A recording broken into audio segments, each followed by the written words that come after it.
Welcome back to Last Records. I'm Patrick, and today I'm going over some of the most painful deaths ever recorded. From someone who stepped on a nail and suddenly felt their own muscles breaking their spine, to another who fell into a tank of boiling chocolate, which ended their days in crazy ways I still can't process.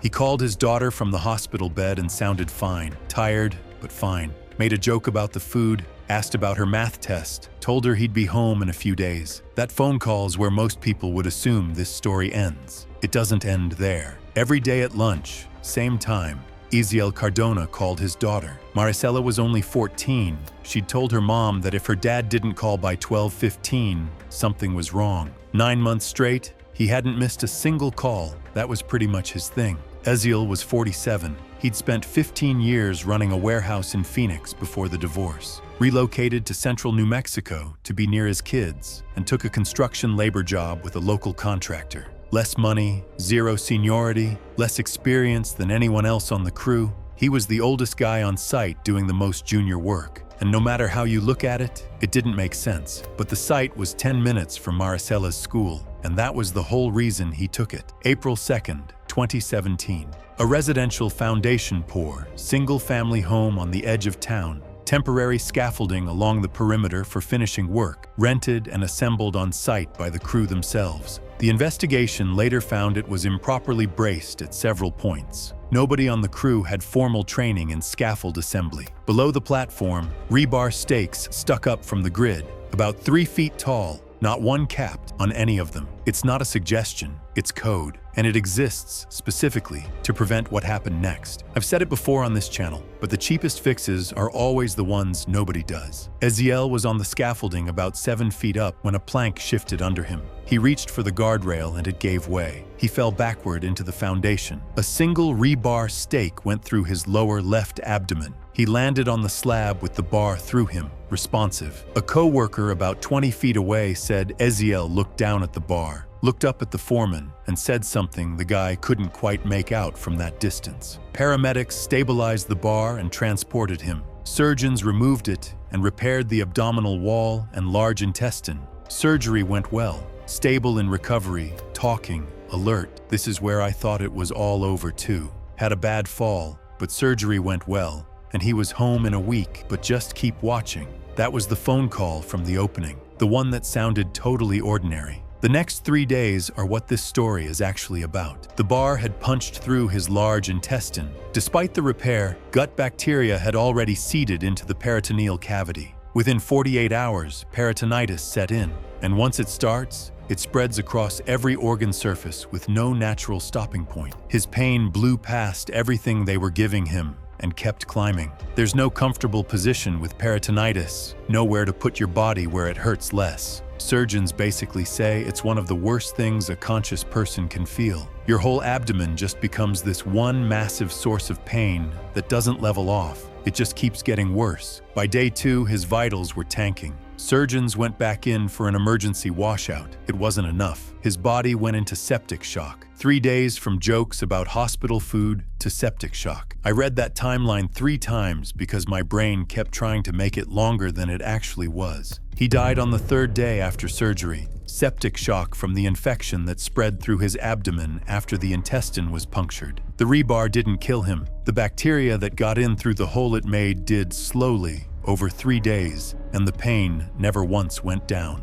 The contractor was cited for uncapped rebar and bad scaffolding, fined, and lost their license. Maricela's last phone call was referenced in the wrongful death filing. His ex-wife moved both kids back to Phoenix within 2 months.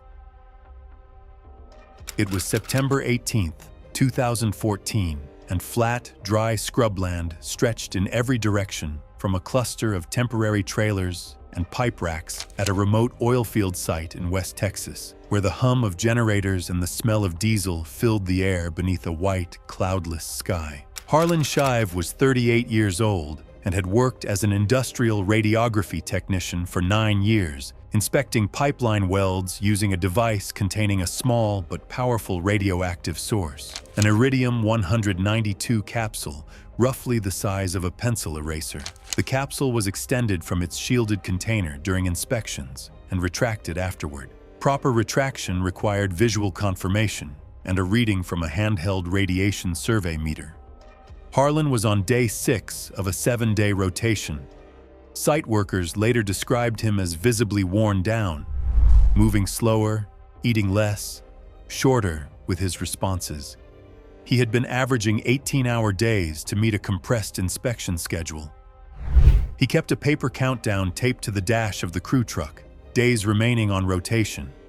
The truck log showed he crossed off day 6 the evening the source was left unshielded.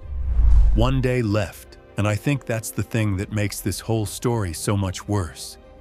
He was almost done. 1 more day. That evening, Harlan completed his final weld inspection of the shift. The retraction procedure requires winding the source back into the shielded container and confirming safe levels with the meter. He wound the crank. He did not check the meter. The drive cable, worn from repeated deployments, failed to seat the source fully. It remained in the exposed position inside the guide tube, emitting radiation without shielding. Harlan loaded the equipment into the bed of the shared crew truck.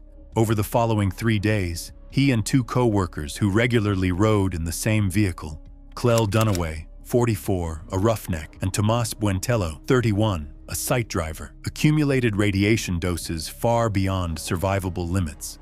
None of them knew. The source sat roughly 4 feet from where passengers sat in the truck cab.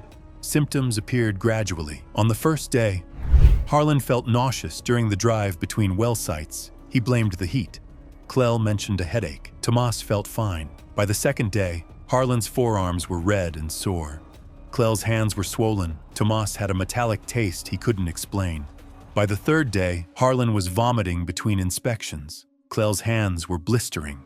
Tomas reported clumps of hair coming out in the shower. All 3 attributed their symptoms to different causes: food, sun, chemicals on the pipe. None of them connected what was happening to each other, and none of them connected it to the equipment riding 4 feet behind them in the truck bed.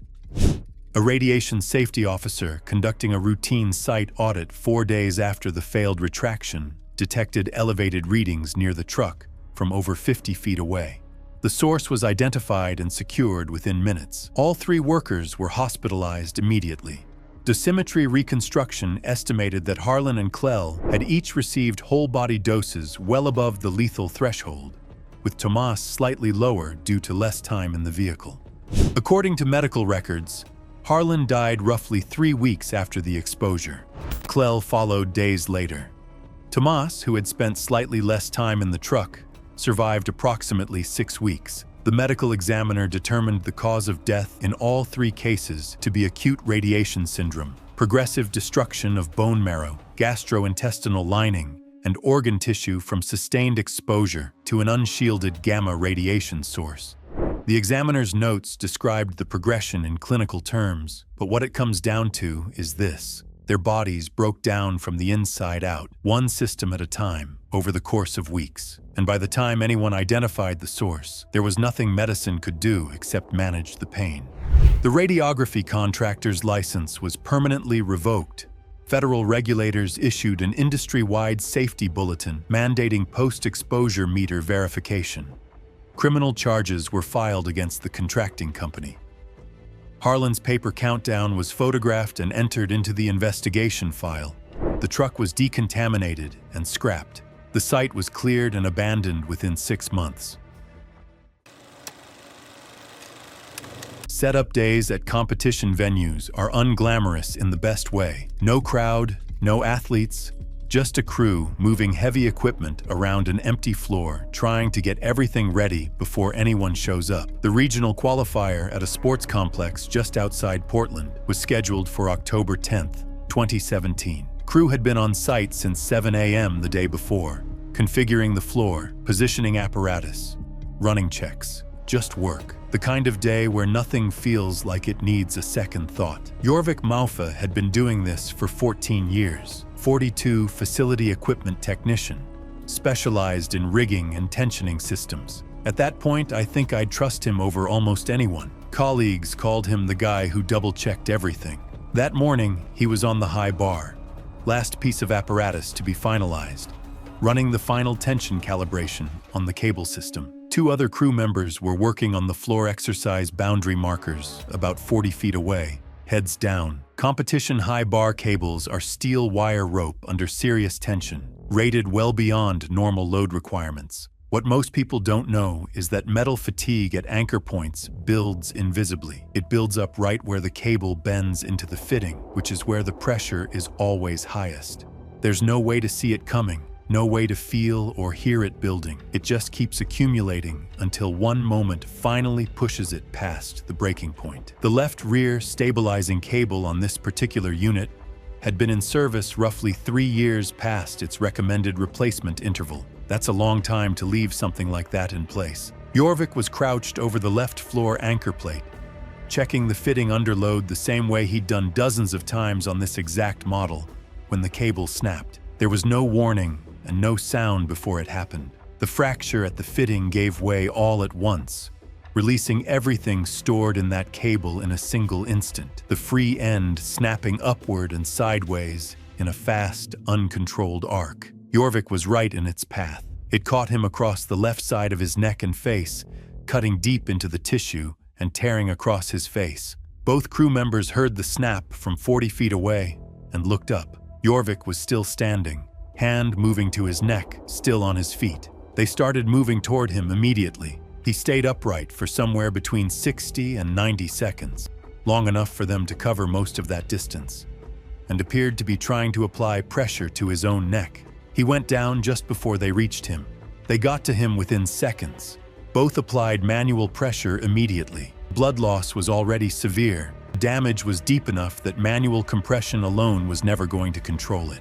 One of them called for help, while the other kept pressure on. The call went out within seconds of him going down. Responders arrived in about 12 minutes. The amount of blood on the mat by then told you everything about what those 12 minutes had looked like. They worked on him on scene and continued in transit. He was pronounced dead shortly after arrival. The failed cable was examined by a materials specialist.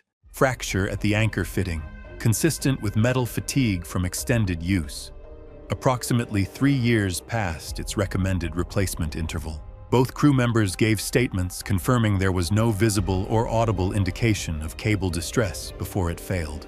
Cause of death was exsanguination from deep cervical vascular and soft tissue laceration caused by the cable strike, ruled accidental. That maintenance log entry is the part I keep coming back to. Flagged, documented, sitting right there in the records, and nobody followed up on it. Jorvik was the guy who double-checked everything. He just had no way to check for something that was failing from the inside out. The information existed, it just never reached the right moment in time. If that one made you think twice about the equipment around you.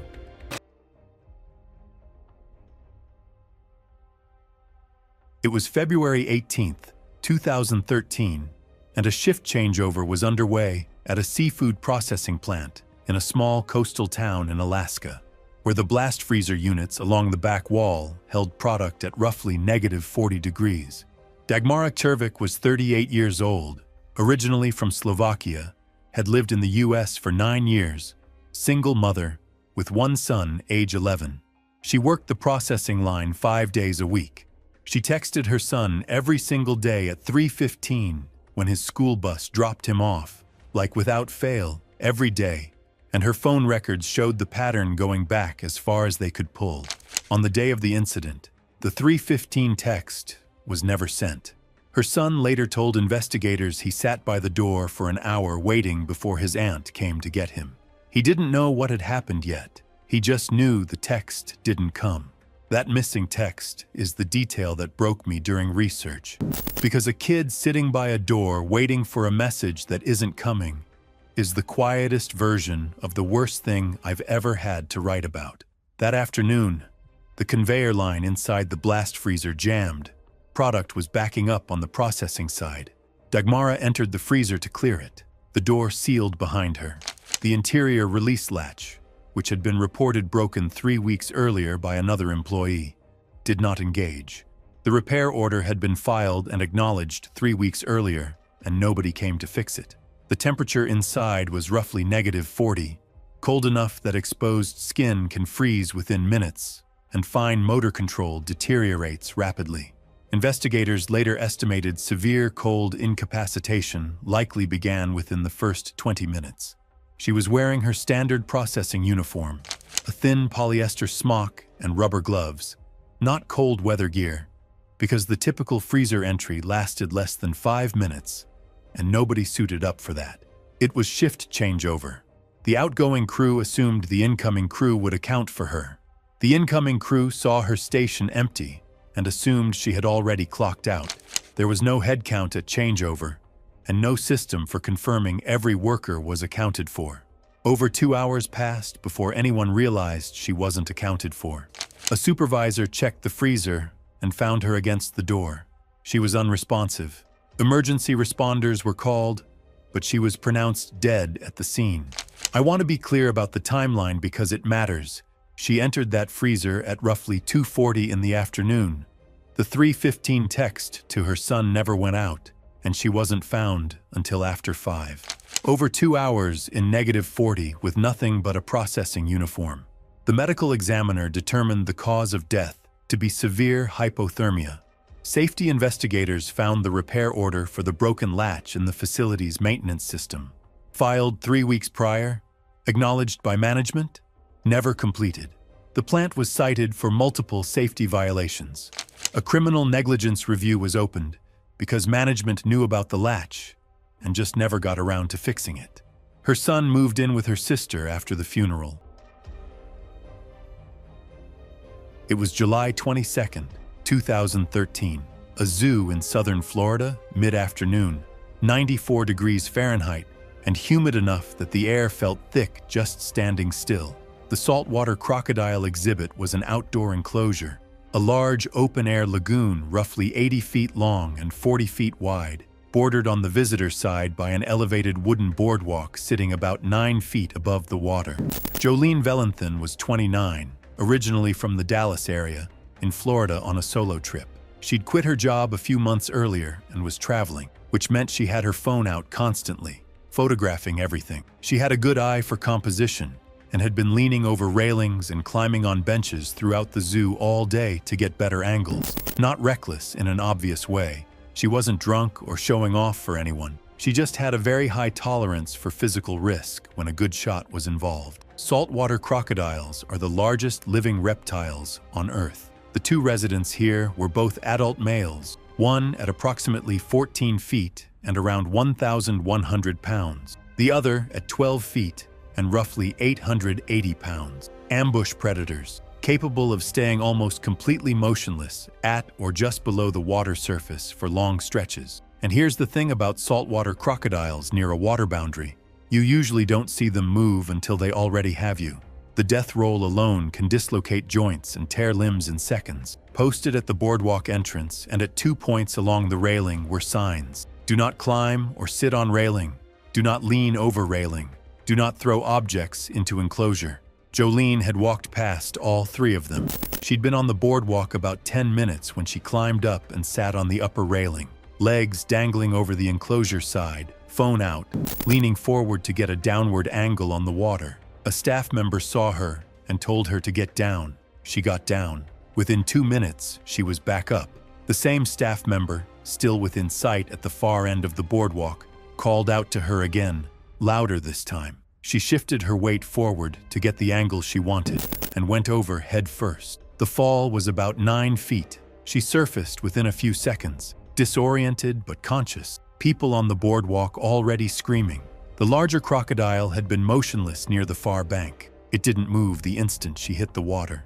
There was a pause of maybe 2 or 3 seconds, the kind that makes witnesses think nothing is going to happen. Then it slipped below the surface and was gone. No splash, no warning. It covered roughly 35 feet before Jolene had fully oriented herself. The initial bite was to her left shoulder and upper arm. The crocodile immediately went into a death roll, violent enough that the churning was visible from the boardwalk above. The rotation dislocated her left shoulder and caused a traumatic, degloving injury to the upper arm. She was pulled under, surfaced once about 15 feet from her entry point, and didn't come back up. Emergency response reached the enclosure within about 6 minutes of the radio call. Keepers used noise deterrents and a physical barrier system to push both crocodiles to the far end of the lagoon. Jolene was found on the bottom in about 5 feet of water near the center of the enclosure and recovered approximately 22 minutes after she went in. Jolene Velenthan was pronounced dead at the scene. Cause of death was drowning.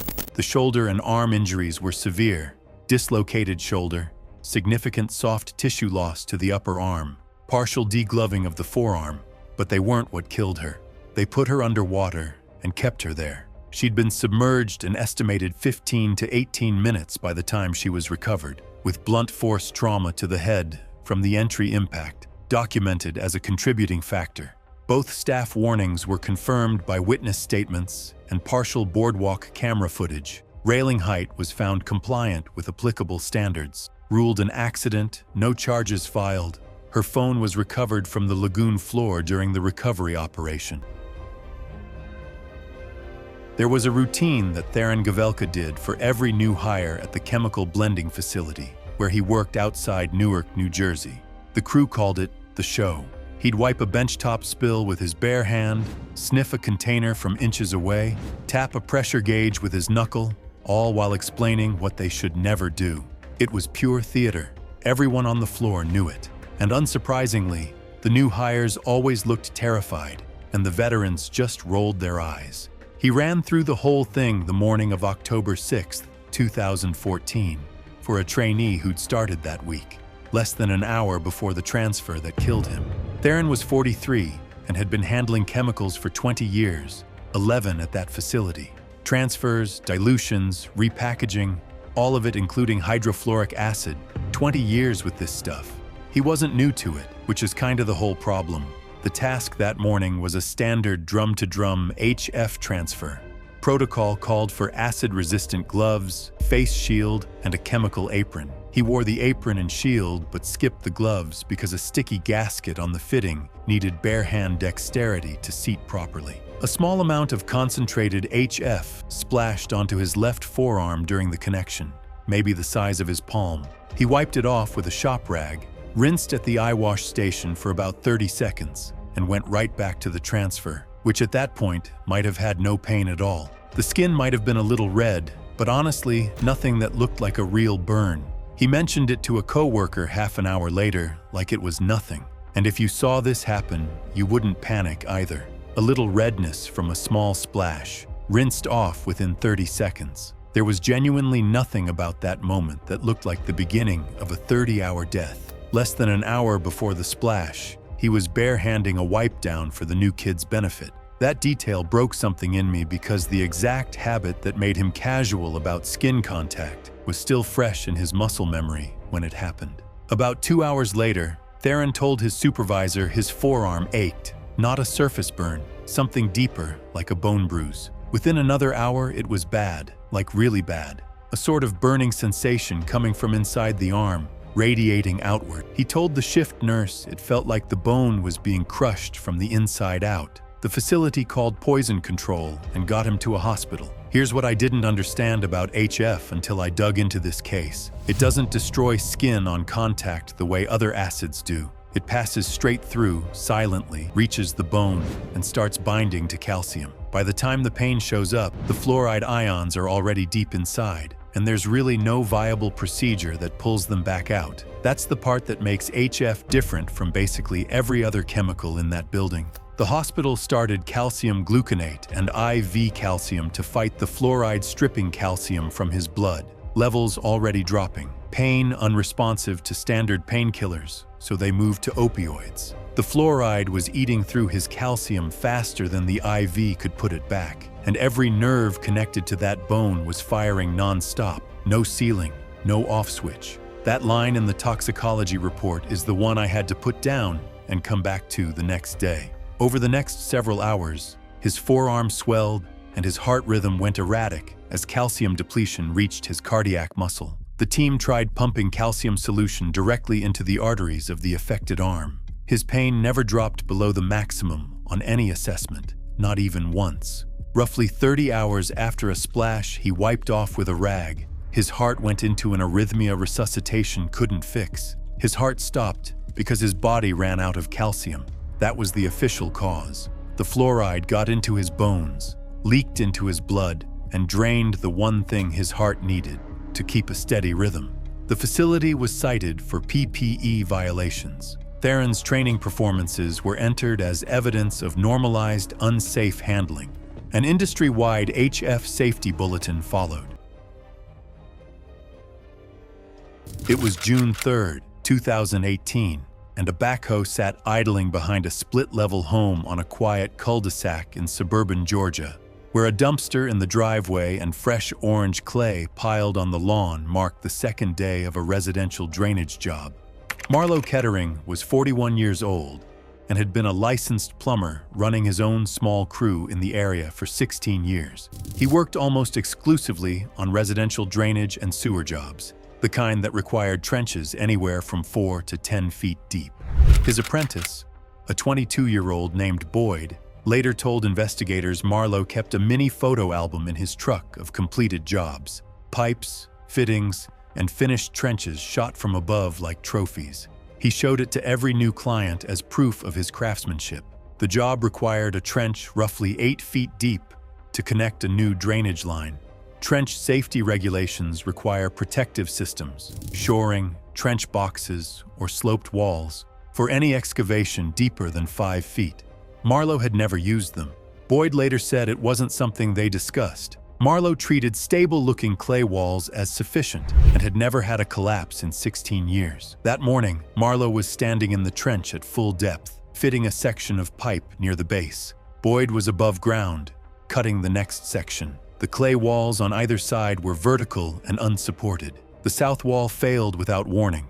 There was no crack, no trickle of soil, no sound Boyd could recall. One moment, the wall was there. The next, several tons of compacted clay collapsed inward and buried Marlo to his upper chest. Boyd jumped to the edge of the trench. Marlo was upright, his head and shoulders above the soil line. He was conscious and speaking. His arms were pinned at his sides. He told Boyd he could feel his legs but couldn't move anything. And this is the part that made this story the hardest one for me in the entire video, because he's right there, he's talking, and the next 70 minutes are just people trying to dig fast enough. Boyd called emergency services. First responders arrived within 9 minutes. They assessed the trench and determined that heavy machinery could not be used. The vibration and weight risked collapsing the remaining north wall directly onto Marlo's head. Extraction had to be done by hand. Firefighters entered the trench in pairs and began digging around his torso with hand tools, passing buckets of clay to the surface. Marlo remained conscious throughout. He answered questions, gave his wife's phone number, told a firefighter his chest felt tight. Engineers later estimated the weight of the soil on his torso at several thousand pounds. It allowed him to inhale only partially. Each time he exhaled, the soil settled fractionally tighter. Paramedic logs documented the progression. Within the first half hour, his speech began to fragment, shorter phrases, longer pauses. After roughly 45 minutes, he was responding in single words. Past the 1 hour mark, his responses became inaudible. Rescuers could see his chest barely moving. His eyes were open. He stopped responding roughly 70 minutes after the collapse. Paramedics in the trench confirmed no pulse shortly after. Full extraction required an additional 2 hours. The medical examiner determined the cause of death to be traumatic asphyxia from sustained compression of the thorax by compacted earth. The examiner's assessment concluded he remained conscious throughout the compression and did not lose awareness from the initial collapse. He suffocated incrementally while surrounded by people actively trying to free him. The investigation found no shoring, trench boxes, or sloping on any of Marlo's documented jobs over 16 years. Boyd left the plumbing trade within 3 months. The homeowner's property became the subject of a liability dispute. Marlo's truck, with the photo album still inside, sat in his company lot for over a year.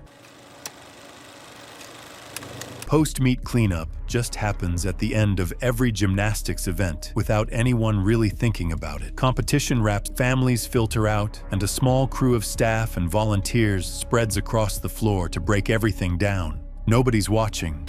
Nobody's performing, just people moving heavy equipment around a gym that was packed 4 hours ago. Boise, Idaho, November 18, 2017. Local invitational, wrapped up just after 5 p.m., breakdown already underway, about 12 people spread across the floor. Irvin Bassett was 53 and had been volunteering at meets for 4 years, ever since his daughter joined the competitive program. He wasn't a gymnastics professional and had no formal equipment training, but he'd shown up to help with setup and breakdown at enough meets that staff just handed him tasks without thinking twice about it anymore. He knew the drill, or at least he thought he did. That evening, he was assigned to collapse and move one of the freestanding horizontal bar frames, something he'd helped with plenty of times before. Except this frame wasn't anything like the ones he knew. The facility had added a newer model to its inventory that season. Same general look, same basic structure, but a completely different locking and collapse mechanism. Nobody had told the volunteers. Why would they? It looked the same. Irvin had no way of knowing. Here's why that matters. Freestanding bar frames carry most of their weight in the upper assembly. The locking mechanism is the only thing controlling how that weight moves during a collapse sequence. Get the sequence wrong, and the frame doesn't fold down gradually. It goes top-heavy and pivots forward under its own weight. On the older model Irvin had worked with before, the primary release lever on the left upright initiated a controlled collapse, a spring-assisted sequence that redistributed weight downward gradually before the frame could tip. On the newer model, that same lever in the same position released the pin holding the side of the frame in place on the left side only. Engaging it without first releasing the right side simultaneously caused the upper assembly to lose lateral support on one side while the other held, throwing the whole frame forward and to the left. Irvin had no way of knowing any of that. He engaged the lever. The upper assembly torqued forward immediately. Irvin was standing directly in front of the frame, both hands on the upright. No time to read what was happening. No time to step back. The upright came down across his upper chest and drove him straight to the floor. The full weight of the frame, approximately 180 pounds, pinning him face up beneath it. The crash was heard across the entire gym, and everyone stopped. The first person reached him in about 20 seconds, 2 more within a minute. 3 of them tried to lift the frame at the same time, but the angle was wrong, and there wasn't enough leverage with all the weight concentrated at the top. Someone broke off to call for help. Someone else ran to find more people. Irvin was awake through all of it, eyes open, looking up at everyone gathering around him. The weight on his chest was stopping his lungs from fully expanding, and he couldn't get enough air. He was just lying there. I can't imagine what that must have felt like. Awake, people all around you, and no way to understand what was happening or do anything about it. He stayed conscious for approximately 7 minutes. I've thought about that a lot, whether it's worse to go like Harlan did, completely alone on that gym floor with nobody around, or like this, with a dozen people standing right over you and none of it making any difference. I don't think I can answer that. I'm not sure anyone can. Responders arrived about 13 minutes after the call went out. By then, Irvin had been unconscious for roughly 6 minutes. The frame was removed with their help. Resuscitation was attempted on scene and continued in transit. Cause of death was traumatic asphyxia from sustained chest compression. The weight had been sitting on his chest long enough that he couldn't take a real breath the entire time he was pinned, ruled accidental. The review identified the facility's failure to brief volunteers on the new equipment model as the primary contributing factor. The newer frame had been added to inventory that season, without any update to handling procedures. Irvin's daughter had left the building with her team about 20 minutes before it happened. She was called back by another parent. That detail isn't in any official record. Someone mentioned it to me, and I wish they hadn't, because now I can't unknow it.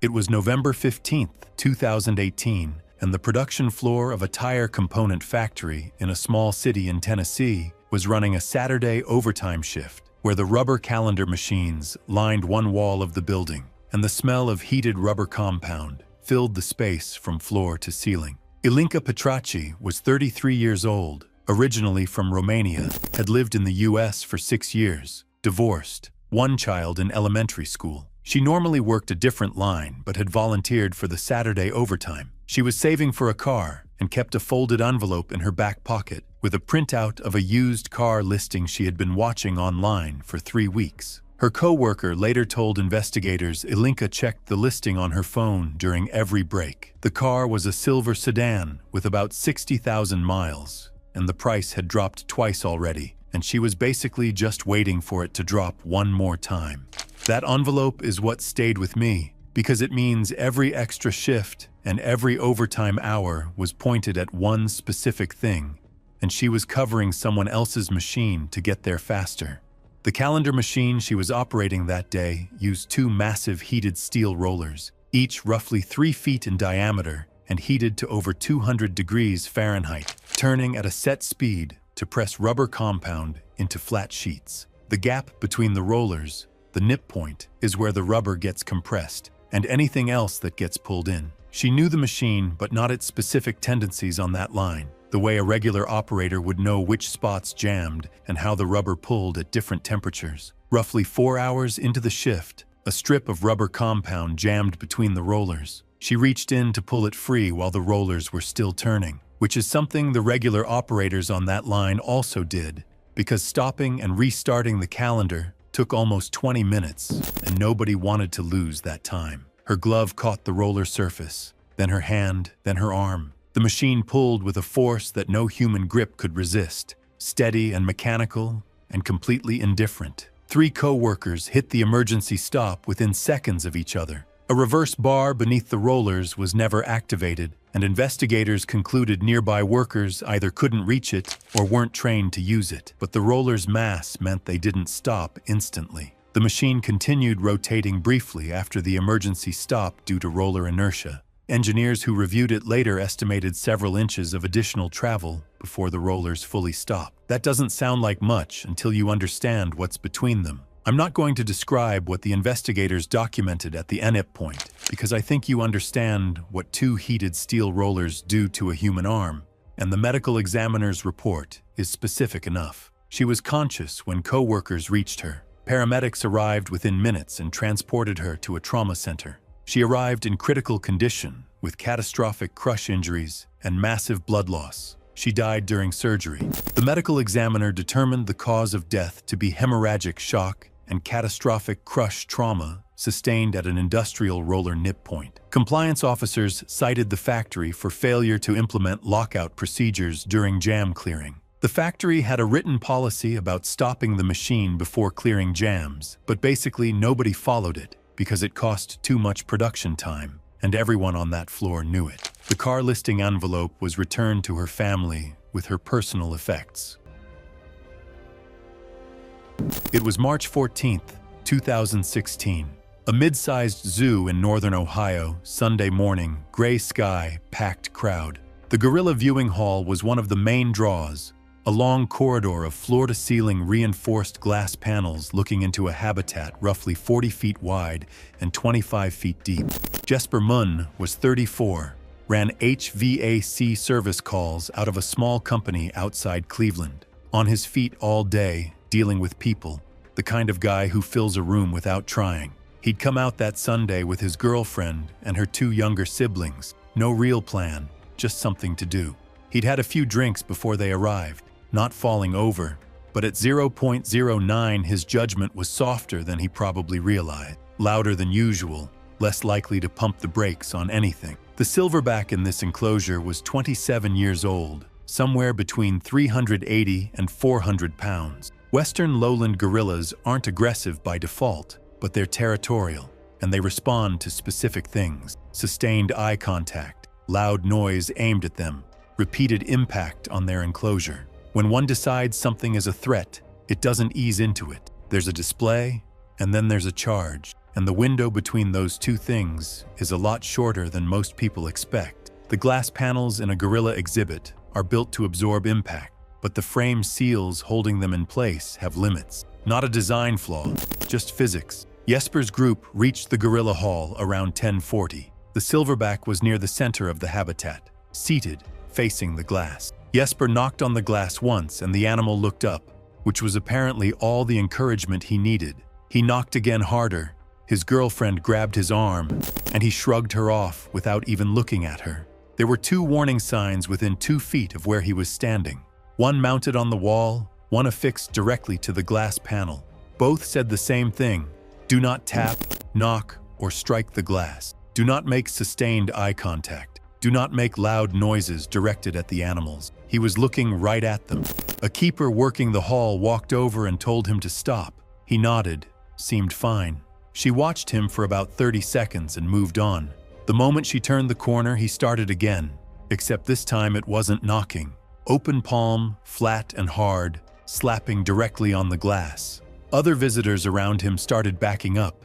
The silverback stayed on all fours, but his posture shifted, shoulders up, head low, and he started a low hooting that built in pace, slow at first, then faster.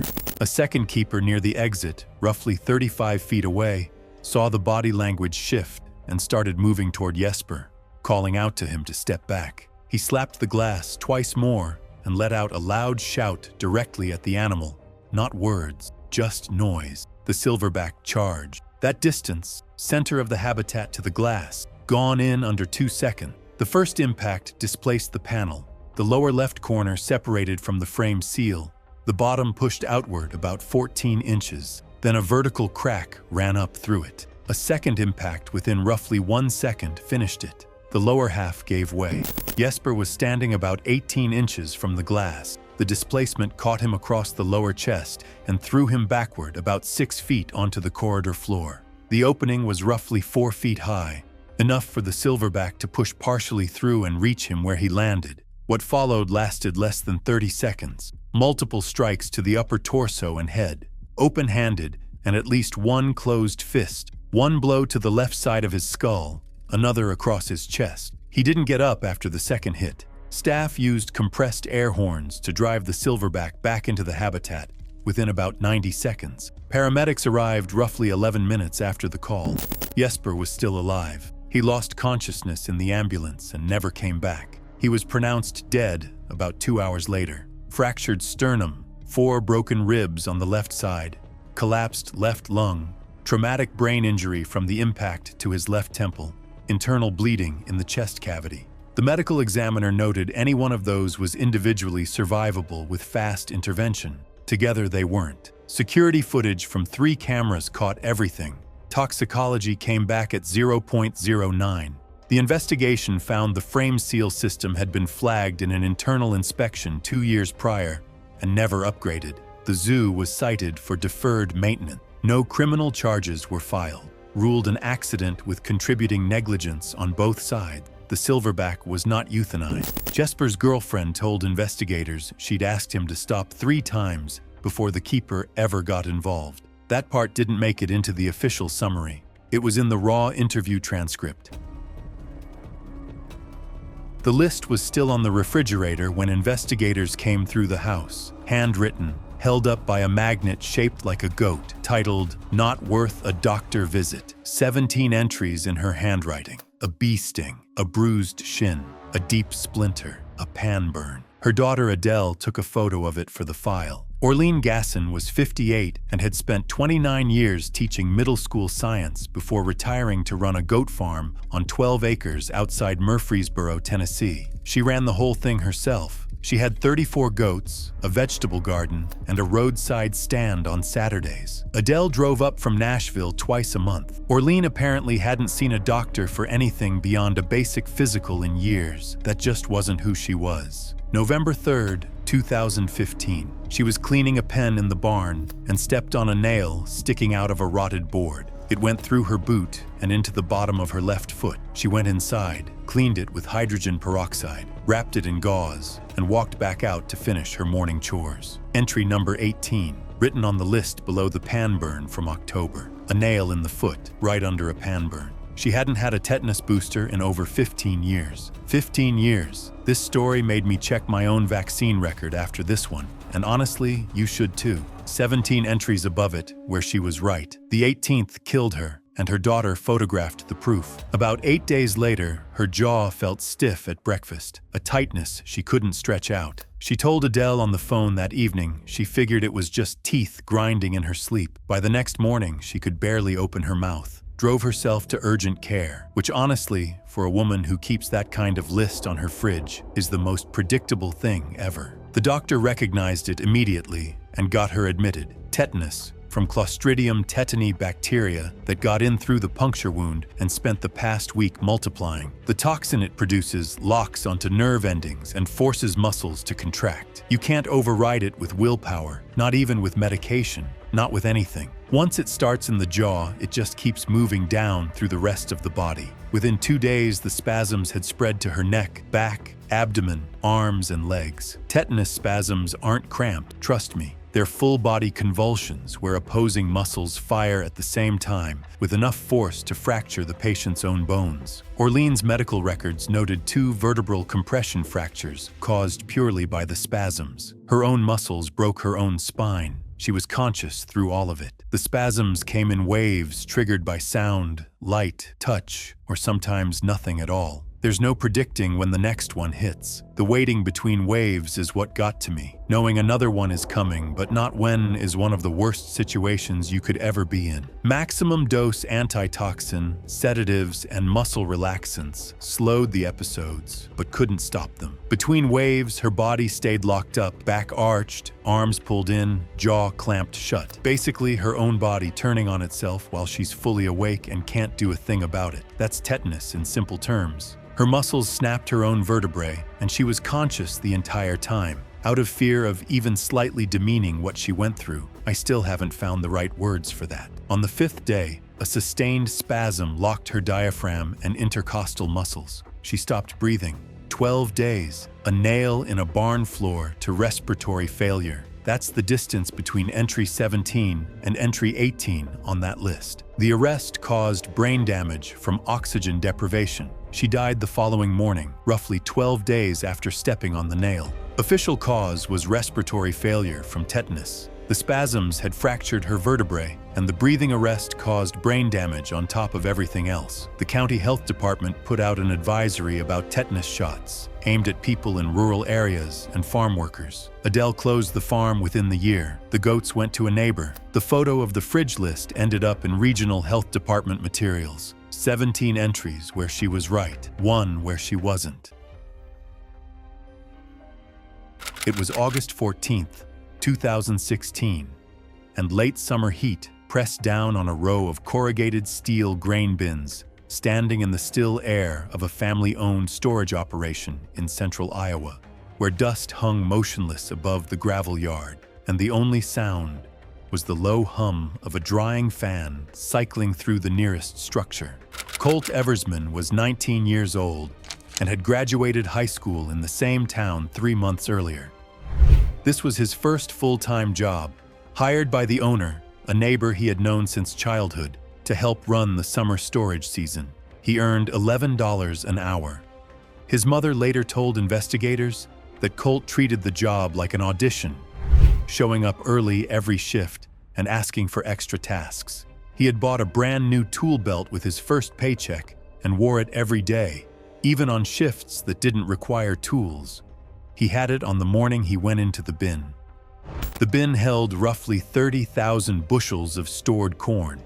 A crust had formed across the surface, a layer of compacted grain that appeared solid from the hatch above, but concealed a hollow cavity beneath where grain had been drawn out from the bottom. The owner needed someone to climb in and break the crust with a long pole so the grain would flow freely to the auger below. 2 older workers declined. Colt volunteered.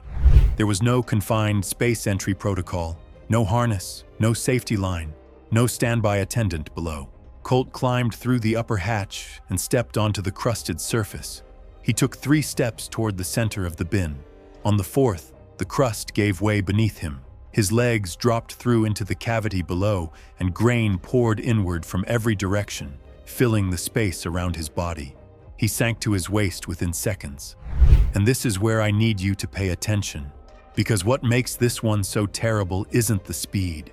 It's how slow everything gets after this moment. The 2 workers at the hatch saw him go through. One shouted down to him. Colt was upright, arms above the surface, grain at his waist. He was responsive and talking. He told them he couldn't move his legs. Every small movement he made, shifting his weight, trying to pull a knee up, caused the grain around him to settle deeper. The surface behaved like a liquid that only moved in one direction, down. The workers above could not reach him. Stepping onto the grain surface would have pulled them under the same way. One ran for a rope. The other stayed at the hatch, talking to Colt. The grain had reached his lower chest by the time the rope arrived. They lowered it, but Colt could not generate enough leverage to pull himself free. The grain held his lower body with a force later estimated at several hundred pounds per square foot. The owner called emergency services. The nearest fire crew with grain rescue equipment was over 30 minutes away. Colt was still talking. The grain reached his upper chest. His breathing became audibly strained, shorter, faster, each inhale visibly shallower than the last. The worker at the hatch kept talking to him. From the investigation file, that worker stayed at the hatch the entire time, over 30 minutes. He could hear Colt's breathing change. He could hear when it stopped. He told investigators he never looked away. By the time the rescue crew arrived, Colt was fully submerged. The crew cut V-shaped panels into the bin wall to release grain pressure, a standard technique. His body was recovered roughly 90 minutes after the initial engulfment. The medical examiner determined the cause of death to be compressive asphyxia. The weight of grain surrounding his torso prevented chest expansion, and each exhalation allowed the grain to settle tighter until breathing ceased entirely. The investigation found no confined space protocols, no entry permits, no rescue equipment on site. The operation was cited for multiple safety violations and fined. Colt's family filed a wrongful death claim. The owner's family sold the operation within a year. Colt's tool belt was recovered with his body. How often do you think about the air in a gymnasium? Not the temperature, not the ventilation, just the air itself. What's floating in it? What you're breathing every time you take a breath. Nobody thinks about it. It's just air. Katie Fenmore was 41 and had been judging gymnastics for 15 years. Certified at both the regional and national qualifier level, not many people make it that far in that role. The kind of judge coaches actually respected because she knew what she was looking at and called it straight. She'd judged at this indoor athletic center in Albuquerque before. Knew the venue, knew the setup, had zero reason to think twice about anything that afternoon. June 7th, 2014, regional meet. Afternoon session running just over 2 hours in. She was at the uneven bars judging table, positioned about 8 feet from the apparatus, score sheet in front of her, eyes on the bars. Before that season, like every judge at that level, Katie filled out a standard health disclosure form. She had asthma, so she listed it. It was severe but manageable with a rescue inhaler, set off by dust and powders in the air. The form was filled out, turned in, and that was it. Exactly what any of us would do. Gymnastics chalk is magnesium carbonate, a fine white powder applied to hands before apparatus events to improve grip. In a closed indoor space over a full competition day, it accumulates gradually. Most people in that building never notice it. For someone with severe asthma, it's a different environment entirely. The concentration builds with every routine, every re-chalk, every bag opened and closed across hours of competition. Midway through the afternoon rotation, a chalk bag on the uneven bars platform split along the seam, a full bag. The cloud it released was dense, dispersing across the apparatus area within seconds. Katie was 8 feet away, directly in the path of it. She didn't react visibly at first, kept her eyes on the routine, pen moving. About 40 seconds later, the judge seated next to her noticed she'd stopped writing. Katie had both hands flat on the table and was sitting very still. Her breathing was audible, a tight, constricted sound on each inhale. She reached for her bag, went through it once, then again. I felt that panic just by reading that part. Sadly, her rescue inhaler wasn't there. She'd left it in her car. From the stands, it looked like nothing. A judge sitting quietly at a table. The routine on the bars finished, and the gymnast saluted. Normal. Katie was not okay. The judge next to her stood up within the first 2 minutes and called for help. Katie was still conscious, still upright, but her lips had started going pale, and she wasn't able to get full sentences out. Severe bronchospasm, airways progressively locking down, the body unable to move enough air regardless of effort. Without a bronchodilator, there was nothing anyone at that table could do to reverse it. Nobody in the immediate area had one. She lost consciousness approximately 4 minutes after the chalk cloud reached her, still seated at the table, and then she went sideways and the judge next to her caught her. Responders arrived in 9 minutes. They administered a bronchodilator on scene and transported her immediately. She was pronounced dead at a medical facility approximately 55 minutes after the chalk bag split. Cause of death was respiratory failure from severe status asthmaticus triggered by breathing in that much chalk dust at once.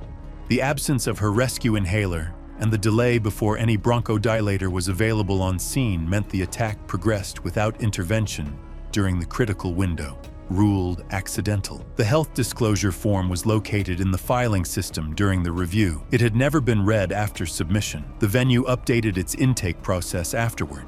Any disclosed medical conditions were checked against what was available on site before every event. Katie did everything right. That's honestly the most frustrating part of this whole thing. She held up her end, and the system just didn't.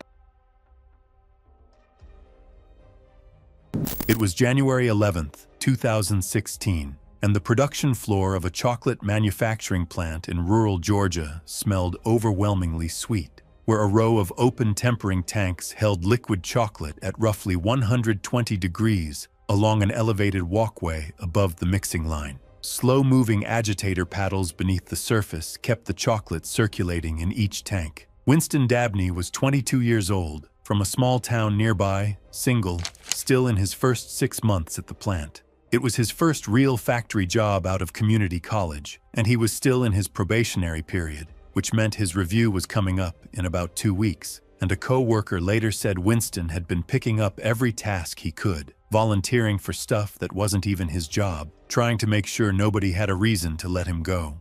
His mother said the job meant more to him than any he had before. She said it was the first job he ever had that came with a badge, and he treated it like it actually meant something. That badge is the detail I can't shake from this one, because it tells you how much this job meant to him, and how new he still was to understanding what these machines could do. That afternoon, a sensor on the walkway above one of the tempering tanks flagged a blockage. Winston grabbed a long-handled tool and leaned over the railing to try to clear it, which is apparently what the guys on the line did instead of draining the tank, because draining it meant losing an entire batch. The tool slipped. He reached for it, and his weight shifted over the railing. He went over the side into the tank. The chocolate was roughly 120 degrees Fahrenheit. He could move, but not effectively. The interior walls of the tank were smooth stainless steel with nothing to grip. No rungs, no ladder, no retrieval system. The slow-moving agitators beneath the surface kept pulling the liquid in a steady, circular current that worked against him every time he tried to push toward the edge. He could move his arms, but with nothing solid to grab onto and the agitators constantly shifting the liquid around him. Every attempt to reach the wall just burned more energy without getting him any closer. Co-workers on the walkway could see him struggling, but could not reach him without going in themselves. Co-workers lowered a hose and then a long-handled paddle into the tank, but he couldn't hold on. His hands kept sliding off, and the smooth walls gave him nothing to brace against while he reached. I need you to sit with the mechanics of this for a second, because this isn't water. The walls were slick. The agitators kept pulling him off balance, and every time he braced his hands against the steel, they just slid right off. He was burning energy, fighting the current and the surface and getting nowhere. He exhausted himself fighting the slick walls and the agitator current, and once his strength gave out, he couldn't keep his head above the surface. He went under near one of the agitator arms and became trapped against the side of the tank. Emergency responders pulled him out, but he had been under for several minutes. He was pronounced dead at the scene. The medical examiner determined the cause of death to be asphyxia associated with submersion and mechanical entrapment in industrial processing equipment. The facility investigation found that the tank system predated newer guarding standards and had been grandfathered in under older facility designs. The walkway railing height was below current requirements, and the maintenance platform lacked any fall arrest equipment, and that sensor maintenance was routinely performed with the tank full, in violation of the plant's own written procedures. His badge was still clipped to his jacket when they pulled him out. His mother told investigators she keeps it in a drawer at home. It was November 8th, 2015. A large aquarium on the eastern seaboard. Early evening, the tail end of a busy Saturday. The facility was running a scheduled fire alarm evacuation drill, announced to staff, but not to visitors. Standard practice to simulate real conditions. Visitors were directed toward marked exit corridors by staff positioned throughout the building. The main floor cleared quickly. The upper level took longer. Alan Briggs was 38, an electrician from Baltimore. He'd come to the aquarium alone midway through a solo weekend in the city. Methodical guy, the kind of person who read every exhibit placard and took his time. He'd been on the upper level when the alarm triggered, photographing one of the large tank displays. When the evacuation flow started, he moved with the crowd toward the nearest marked exit corridor, a wide hallway feeding toward the building's north stairwell. Somewhere in that corridor, the crowd split. A secondary flow of visitors turned left toward a second stairwell. Alan followed the smaller group, which thinned out fast. Within about 2 minutes, he was alone in a narrower hallway he didn't recognize. The alarm was still going. He kept moving forward, looking for an exit sign. The door at the end of that hallway was a push-bar emergency exit. Locks from the outside, opens freely from the interior during a fire alarm, as required by building code. It looked identical to every other exit door in the building. Alan pushed through it. It didn't lead outside. It opened into a staff-only equipment corridor running along the back of the aquarium's filtration and life support systems. Narrow, poorly lit, not designed for public access. What Alan had no way of knowing was that a CO2 leak had been developing in that corridor for several hours. A slow failure in one of the pressurized lines used to regulate pH levels in the large marine tanks. CO2 is odorless, colorless, and heavier than air, which means it pools at floor level and builds up in enclosed spaces with no warning at all. The concentration in that corridor had been climbing since mid-afternoon. At concentrations above 10%, CO2 doesn't just displace oxygen, it acts directly on the respiratory system, causing dizziness, disorientation, and loss of consciousness within seconds. The corridor had no CO2 monitoring alarm, no warning signage on the door. The leak hadn't been detected because the equipment room's internal sensor had malfunctioned 3 weeks earlier and hadn't been replaced yet. Alan made it about 15 feet inside before he went down. CO2 poisoning at that concentration doesn't give you time to understand what's happening. You're disoriented, then you're on the floor. He was there for approximately 40 minutes before anyone realized he was missing. A loose acquaintance he'd met at his hotel that morning mentioned to a staff member during re-entry that he hadn't come back out with the crowd. A staff member doing a post-evacuation sweep found the push-bar door ajar and radioed for a maintenance team rather than entering. The right call. The maintenance team arrived with CO2 detection equipment about 12 minutes later, confirmed elevated levels, ventilated the corridor, and found Alan approximately 15 feet inside the door. No pulse. Resuscitation was attempted on site for approximately 18 minutes before he was transported to a nearby medical facility. He was pronounced dead on arrival. Alan Briggs was pronounced dead approximately 2 hours after he was found. Cause of death was hypercapnic asphyxiation, CO2 poisoning at a concentration sufficient to cause rapid loss of consciousness and fatal respiratory depression. The autopsy confirmed no pre-existing condition.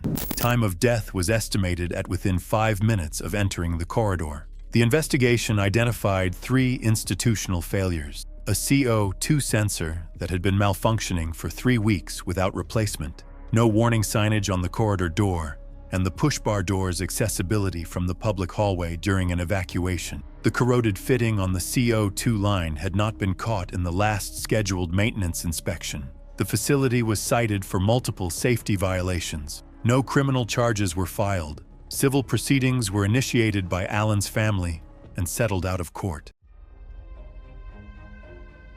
The Stinger suit was in her trunk, 3-minute walk from the water, right next to her research kit. It was there the morning of January 14th, 2017, the same morning she went swimming without it. Sable Kinnear was a marine biologist, 35, at a coastal research station in northern Queensland, Australia. 8 years studying nearshore ecosystems, having published papers on marine envenomation, and even knew box jellyfish, irukandji, stonefish, saltwater crocs like the back of her hand. Genuinely one of the last people you'd expect to die from a sting. That's why what happens next left me entirely speechless. On her days off, she swam without the suit, and her colleagues brought it up to her more than once. She always said the same thing, that her personal time was for swimming like a regular person and not a scientist. The beach she went to had no stinger nets, no lifeguard, no seasonal closure signage. She'd been swimming there for years without incident. The morning was warm, still, the water flat and glassy. She entered the water alone around mid-morning. A couple on the sand about 150 feet away told investigators they watched her swim out maybe 60 feet from shore, pause and start moving erratically. Arms breaking the surface, body twisting, direction changing sharply. A 3-minute walk, that's how far the suit was from where she went in. I'm just going to leave it there because, truthfully, I just can't find the right words to describe what I think. Sable got herself to shore and collapsed at the waterline. The couple reached her within a minute. Raised welts ran across her torso, arms, and neck, consistent with a mature box jellyfish. She was conscious, breathing fast, and making a sound the female witness described as sustained and involuntary. Something that didn't stop between breaths. Gonna be hard to picture, but it wasn't screaming exactly, just a constant sound of some sort. Box jellyfish venom hits the cardiovascular system and the nervous system at the same time. The sting itself is immediately severe, but what follows is worse. Extreme hypertension, fluid in the lungs, erratic heart rhythm, and a neurological effect documented as a feeling of impending doom. That's not a metaphor, by the way. It's an actual documented thing the venom does to your brain. You become 100% convinced you're dying right now, and there's nothing anyone can say to talk you out of it. People have literally begged doctors to just let them die because the feeling is that overwhelming. That's a real thing that happens with this sting. She stayed conscious on the beach for over 30 minutes. Paramedics arrived within 20 and started IV access, pain management, and vinegar to neutralize remaining tentacle material. Her heart rhythm kept getting worse. A helicopter was called. It was en route when her heart stopped. Resuscitation went on for over 20 minutes. It didn't work. She made it to shore. The helicopter was in the air, and none of it changed a thing. The cause of death was her heart giving out from the venom. The amount of sting coverage on her body was enough that doctors said it was almost certainly lethal no matter what. Toxicology came back clean. No alcohol, no drugs, totally nothing wrong with her judgment. She just went swimming on her day off at a beach she'd been to 100 times. Something about this just wrecks a part of me I honestly didn't even think I had. The research station banned solo recreational swimming at field-adjacent beaches during jellyfish season. Warning signs and a closure gate went up within 6 months. Her car sat in the lot for 2 days. The stinger suit was still in the trunk. It was March 7th, 2017. And the industrial hum of a meatpacking plant in southern Texas carried across the processing floor as the morning shift settled into its routine.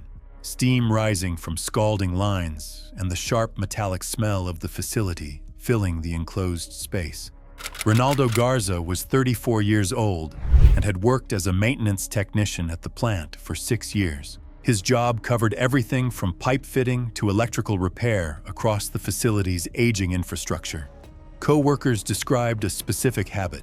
Before entering any space, Ronaldo patted his pockets in the same sequence. Keys, phone, smokes, flashlight, every time. It was automatic. That morning, while working on a catwalk above an empty wastewater holding tank, Ronaldo dropped a wrench. It landed on the tank floor roughly 15 feet below. The tank had been drained for cleaning, but had not been ventilated or tested. Confined space entry protocol required a gas monitor, a harness with retrieval line, and a standby attendant at the opening. Retrieving the wrench would have taken less than 30 seconds. A co-worker on the catwalk later told investigators he watched Ronaldo pat his pockets.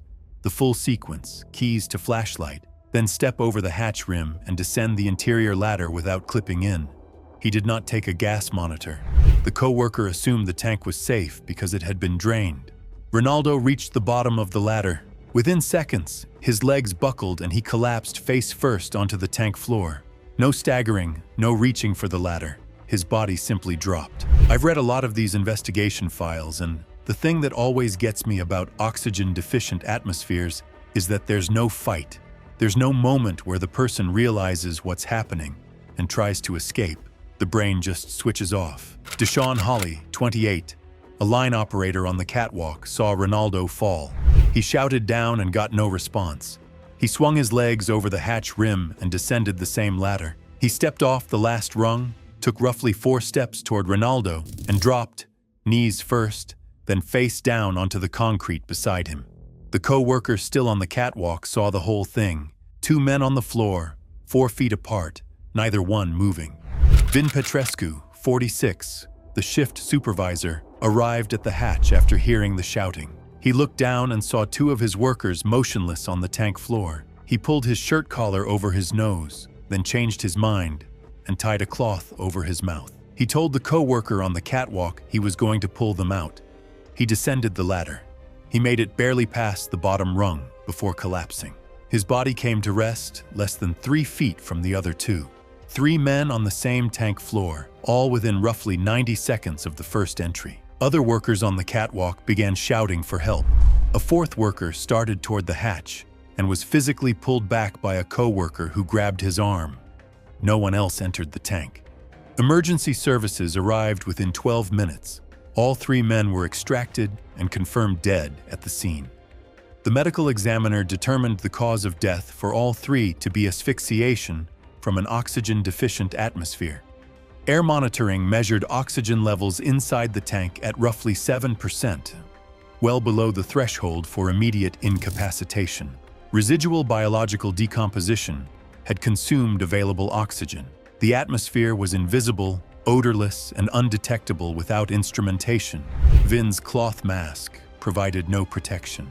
The investigation cited the facility for willful confined space violations and issued the maximum fine. The plant was shut down for 4 months. The parent company faced lawsuits from all 3 families. The case was adopted as a training example across the industry. There's a training facility in a converted industrial building just outside Columbus that doesn't look like much from the street. Inside, it's a different world. Full apparatus setup, spring floor, high ceilings, the kind of space that takes years of fundraising to put together. The chalk smell is the first thing you notice. If you've been around gymnastics at all, you already know it. It follows you home in your hair and clothes, even in your car. That's where Devon Arell trained for 5 days every week. He was 24, who specialized on the men's floor exercise. Not really a standout, just someone who showed up every day and cared more about being consistent rather than being impressive. He'd been training under the same coach for 6 years in the same gym, long enough that everything was automatic and didn't need to say much anymore. Beside him, most sessions, was Thomas Rye, 19, junior coaching assistant, 8 months into the role. Former club gymnast through high school, who understood the mechanics and basically someone who's comfortable around the apparatus. He'd spotted Devon's back layout on the floor dozens of times across multiple training cycles. It was routine work. Neither of them thought of it as anything else. Quick thing about spotting a back layout: the spotter stands to the side and slightly behind the athlete, one hand tracking the lower back, the other ready at the hip. The job is to support the rotation through the blind phase and guide the feet down into the landing. The window where that contact actually matters is less than a second. Didn't know that before reading this, so this whole thing feels more fragile than I thought. On October 9th, 2015, there was a morning session, no competition pressure, just standard training. Devon was running floor passes in segments. The coach, positioned at the corner of the floor watching, had a habit of calling a short verbal cue when he wanted Thomas to stand down and let Devon land without assistance. The word was clear. It meant, step out. He doesn't need the spot. That morning, the coach used it while talking through an observation to the other staff member standing nearby. Devon's form had been consistent all session, and the coach noted it out loud. Clear. The way you do when something looks right. Not a directive, not aimed at Thomas. Tomas heard it and stepped back. and Devon was already in the blind phase of the rotation, without the spotter's hand at his hip. The back half of the layout had nothing to control the landing. Devon's hips dropped faster than his feet could track under him. He came down with his weight pitched forward, chin tucked toward his chest, and the crown of his head absorbed the initial contact with the mat. His full body weight loaded straight down through that point of contact. One impact, no secondary movement. He didn't reach out, didn't roll. He went down and stayed there. Thomas was next to him in seconds. The coach crossed the floor right behind him. Devon was conscious, eyes open, tracking both of them. Not disoriented, just completely still from the neck down.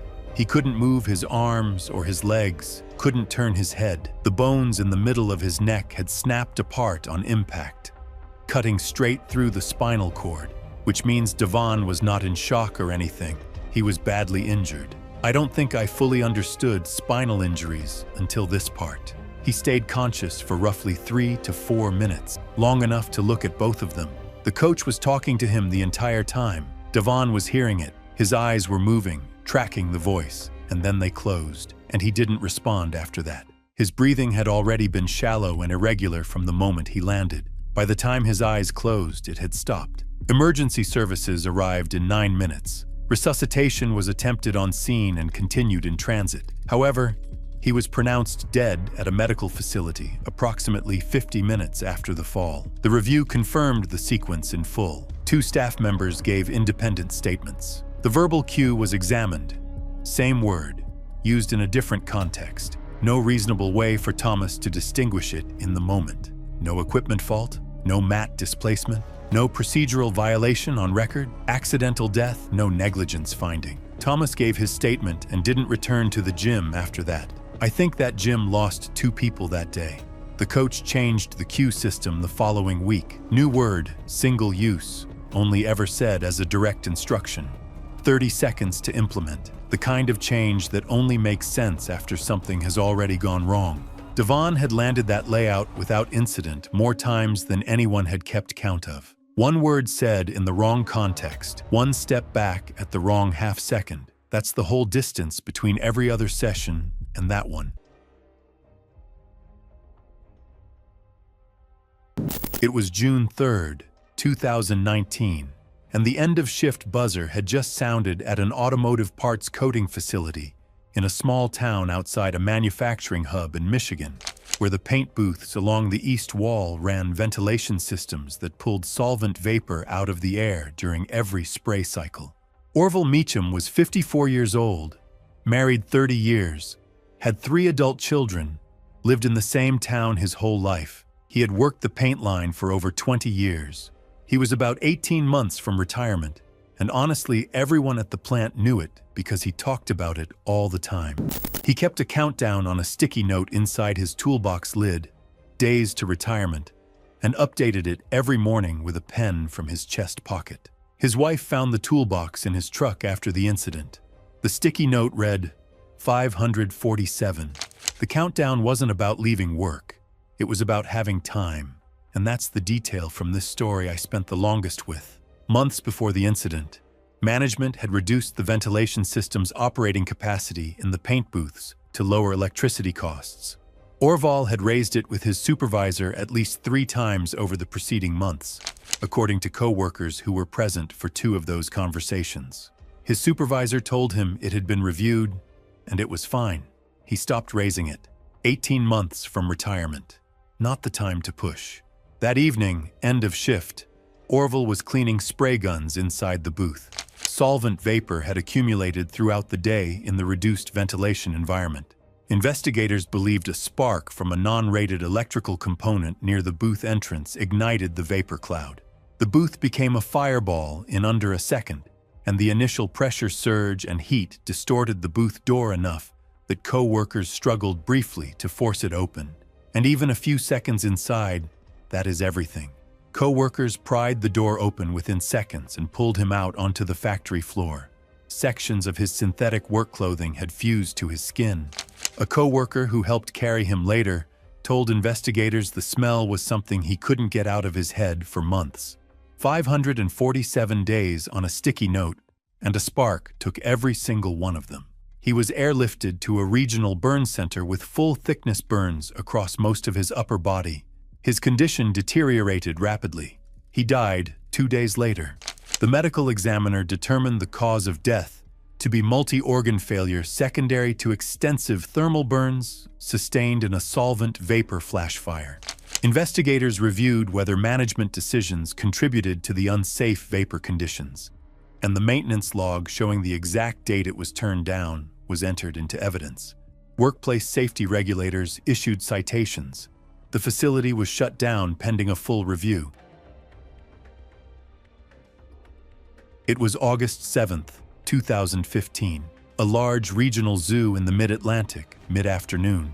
The kind of humid summer day where the air barely moves and everything smells like hay and standing water. Along the perimeter were service gates, heavy steel frames with sliding bolt latches used by keepers for feeding runs and routine maintenance. Hayden Mabley was 41, a contractor from Central Virginia, in town for a work project with a few days to spare. Physically fit, outdoorsy, the kind of guy who'd spent enough time working in the field to feel comfortable in spaces that made other people nervous. He hunted, he hiked, he didn't think much of fences. He'd been photographing animals throughout the zoo on a DSLR, and by the time he reached the rhino yard, he'd already spent nearly 20 minutes at the enclosure working angles, trying to get the resident female to move closer to the fence line. White rhinos are the second largest land animal after elephants, regularly reaching between 3,500 and 4,000 pounds. They can look slow and indifferent from a distance,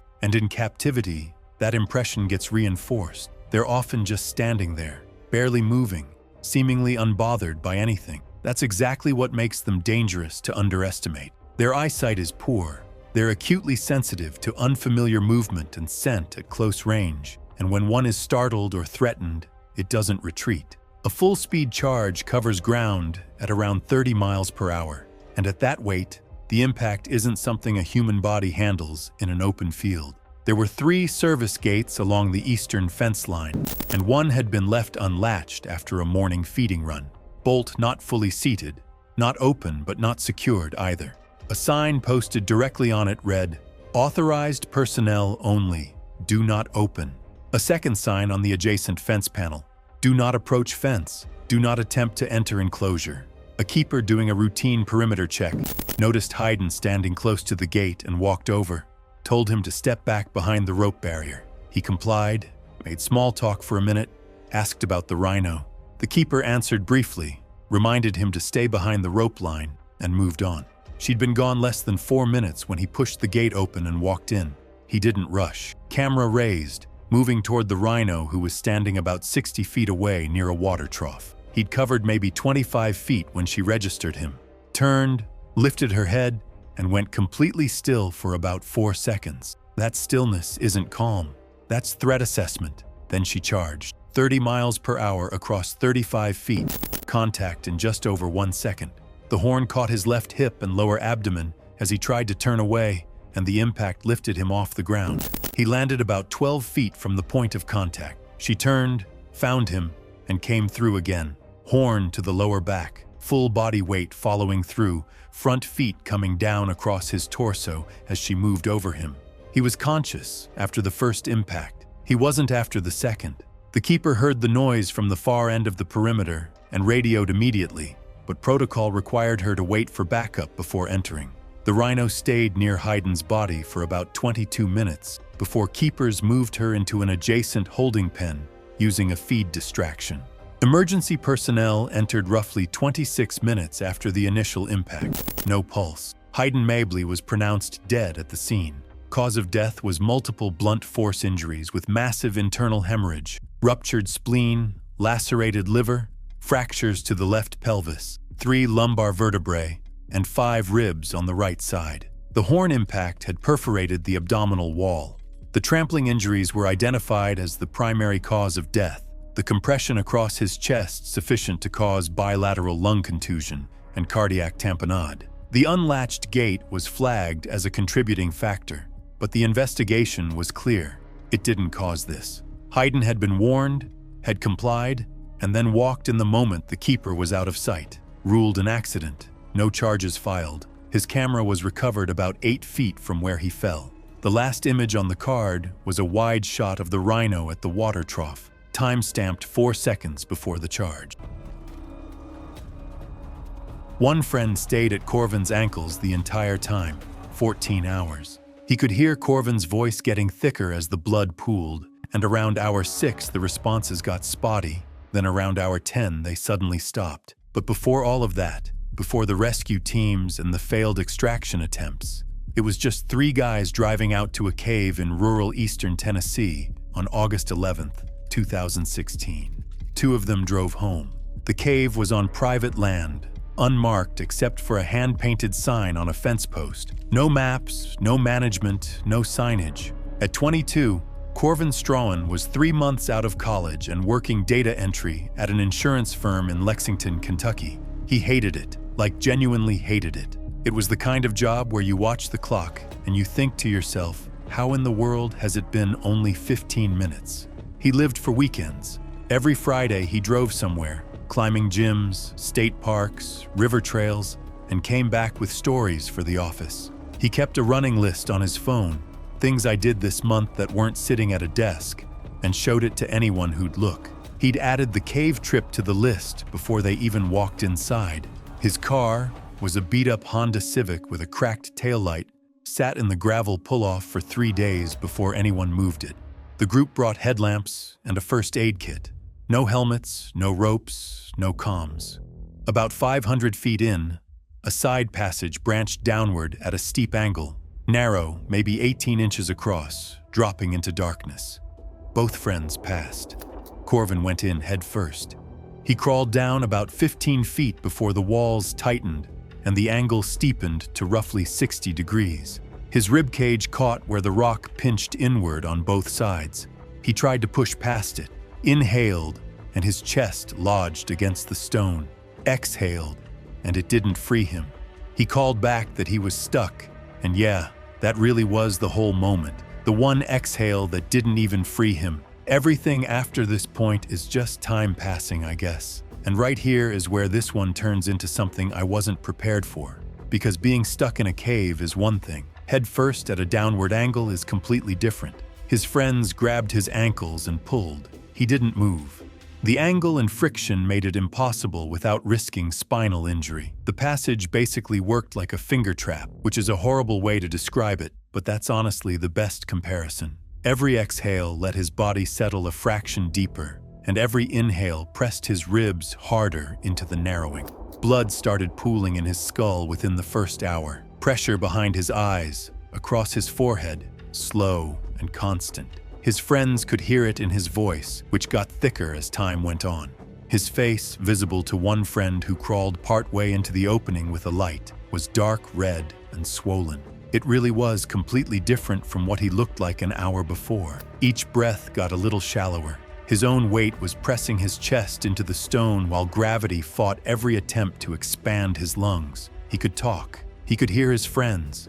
He could feel all of it. Honestly, this is the one I think about at 2 in the morning. Just a guy who crawled too far into a hole and gravity wouldn't let him back out. One friend stayed at his ankles talking to him. The other drove for cell service. A rescue team arrived 90 minutes later. They couldn't widen the passage without risking collapse.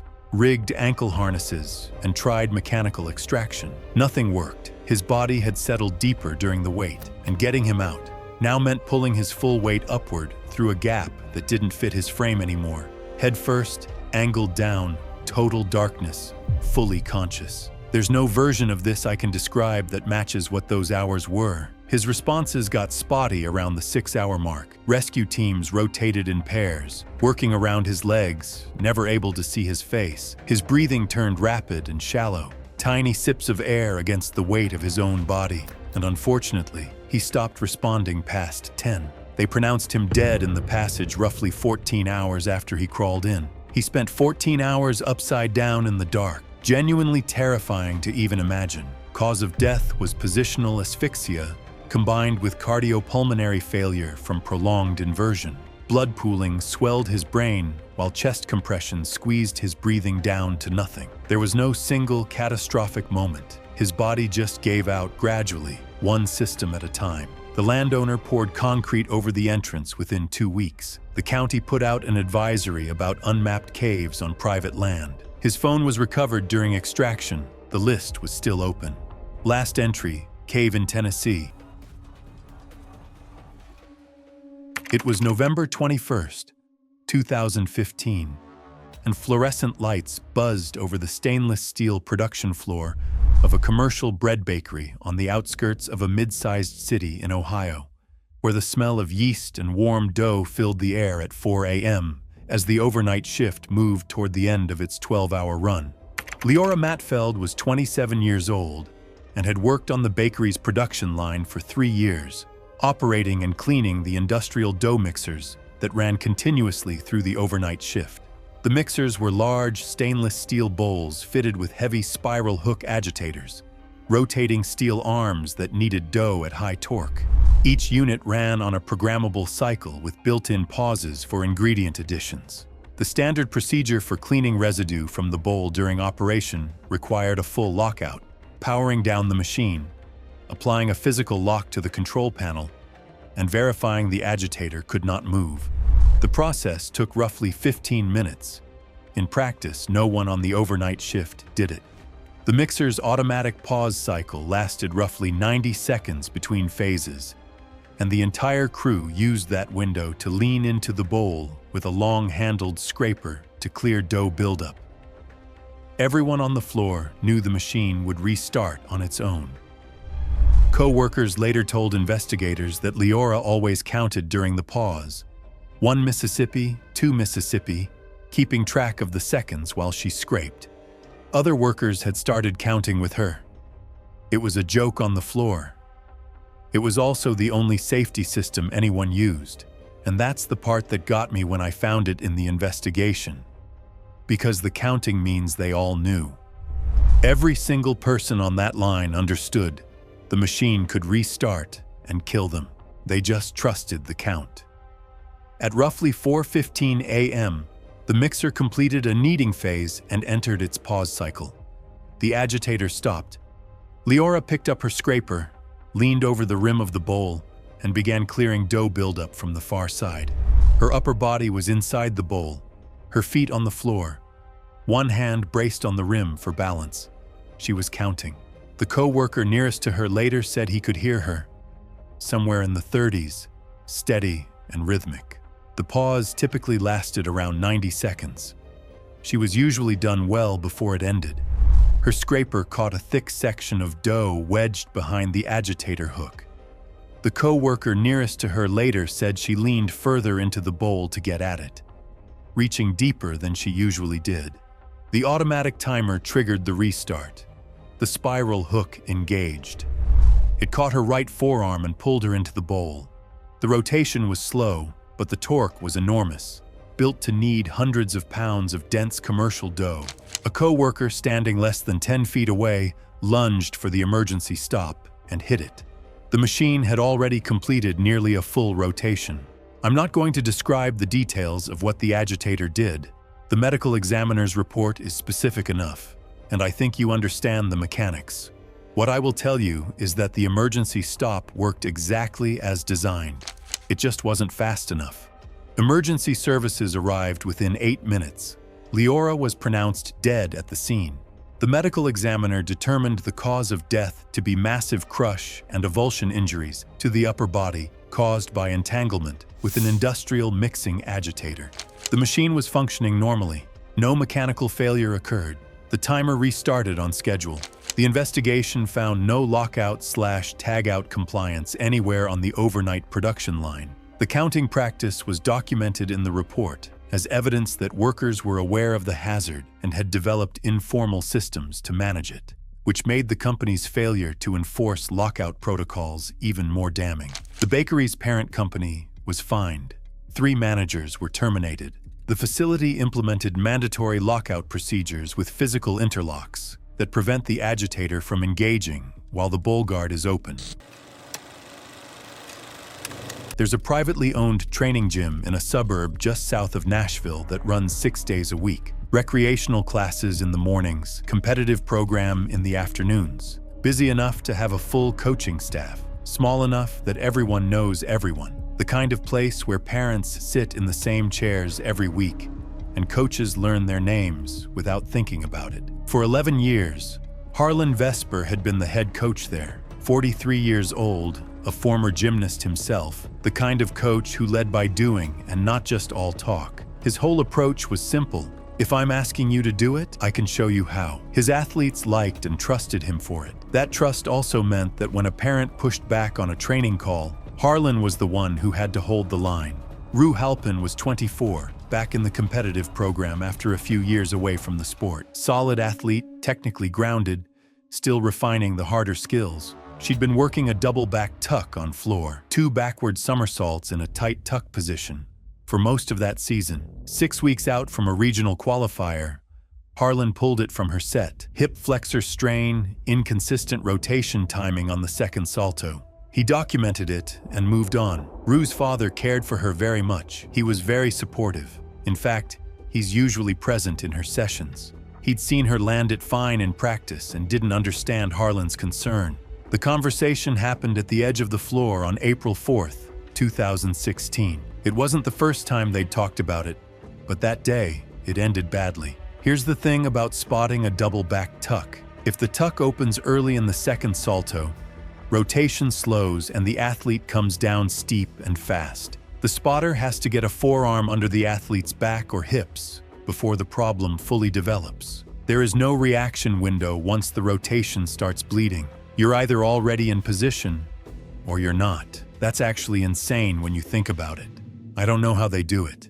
Harlan put the skill back in under pressure. He positioned himself as spotter, standing to the side of the landing zone, tracking the rotation. Standard practice for any skill he had reservations about. It wasn't a concession, it was just how he worked. Rue's first attempt came up short. Her tuck opened in the second salto, rotation bled off, and she came down steep with her body still angled backward. Harlan stepped in from her left, got his right forearm up to meet her upper back, and redirect her toward the mat. She was coming down faster and more vertically than a clean redirect could absorb. Her upper back drove into his forearm and chest, and the momentum snapped his head back hard on contact. Chin up, neck whipping into sharp hyperextension before he could brace for it. He went down with her. Rue's feet hit the mat, and she stumbled forward, shaken but upright. Harlan landed on his back and didn't move. He was conscious and aware, but he could not manage to move either of his arms. Another coach nearby reached him immediately. He didn't try to speak. He just looked up at the ceiling. His arms stayed flat on the mat. He wasn't moving anything below his shoulders and didn't appear to know it yet. He stayed conscious for 4 to 5 minutes. The second coach was with him the entire time. Rue was moved to the far side of the floor. Her father was still in the building. Emergency services arrived in 12 minutes. Harlan was unresponsive by then. He was transported immediately and pronounced dead at a medical facility approximately 1 hour after the fall. The cause of death was traumatic atlanto-occipital dislocation. The joint where the base of the skull meets the top of the spine had been forced past its limit, and the structures holding it gave out, ruled accidental. The internal review identified the reinstatement of the skill that afternoon as the primary contributing factor. No charges were filed. Harlan's family was told the full sequence by the staff members who were there, not by any official process. Someone felt they deserved to know, and I respect that. It was October 9th, 2015, and a cement plant on the outskirts of a small city in central Texas sat quiet during a scheduled maintenance shutdown, where the main rotary kiln, a steel cylinder roughly 12 feet in diameter, had been cooled and locked out for refractory brick replacement. Hadrien Beausoleil was 44 years old, originally from Quebec, had lived in Texas for 12 years, married, no children. He was a maintenance technician, and by every account from co-workers, the most cautious worker on the team. Before entering any confined space, he placed his hard hat upside down outside the entry point, and every worker on the maintenance crew recognized the informal signal because he had been doing it for 12 years. His wife later told investigators the habit started at his first job in Quebec, and he brought it with him to every plant he ever worked in. I asked about that detail because his floor manager kept bringing it up in his statement. Not the kiln, not the sound, the hat. He said it was the most Hadrian thing he had ever seen him do. That morning, Hadrian placed his hard hat upside down outside the kiln entry hatch and climbed inside to begin replacing damaged refractory bricks. The kiln had been shut down and a lockout had been initiated, but the lockout was incomplete. The burner system was secured and tagged, but the rotation drive, which is a completely separate system, was not locked out, and nobody caught it. Hadrian trusted the lockout without verifying it himself. He had no reason not to. The tag was on the panel. A control room operator conducting a systems check before the plant restarted initiated a test rotation on the kiln drive. The cylinder began to turn, even at its slow rotational speed. Hadrian was inside. The kiln's interior is lined with abrasive refractory brick, and with every revolution he was tumbled against it. Co-workers outside the kiln heard him within seconds and sprinted to the control room. The kiln rotated far enough to repeatedly carry and drop him against the refractory lining before the drive was stopped, and I'm not going to describe what the interior of that kiln looked like when they opened the hatch, because the investigation photos are in the file and I think you understand. He was pronounced dead inside the kiln. The medical examiner determined the cause of death to be multiple blunt force injuries and extensive abrasions sustained during kiln rotation. The control room operator told investigators he did not see the hard hat outside the entry point. I don't know if that's true, and honestly, I'm not sure it matters, because the hat was there, and the kiln still turned. The safety investigation found the partial lockout was the result of a systemic failure. Investigators also found the confined space entry permit had been signed without verifying the kiln drive isolation. The procedure listed the burner and the rotation drive as separate steps, but the sign-off form only had one signature line. The worker who initiated the lockout signed it after securing the burner, assumed the rotation drive had been handled by someone else, and moved on. The form said complete and the kiln was ready to turn. The plant was cited for multiple violations. The hard hat was still sitting upside down outside the entry point when investigators arrived. His wife told a reporter she still puts his hard hat upside down on the kitchen table on the anniversary, not for anyone to see, just because. She said she doesn't really know why she does it, except that he always did, and stopping would feel like admitting he's not coming back through the door.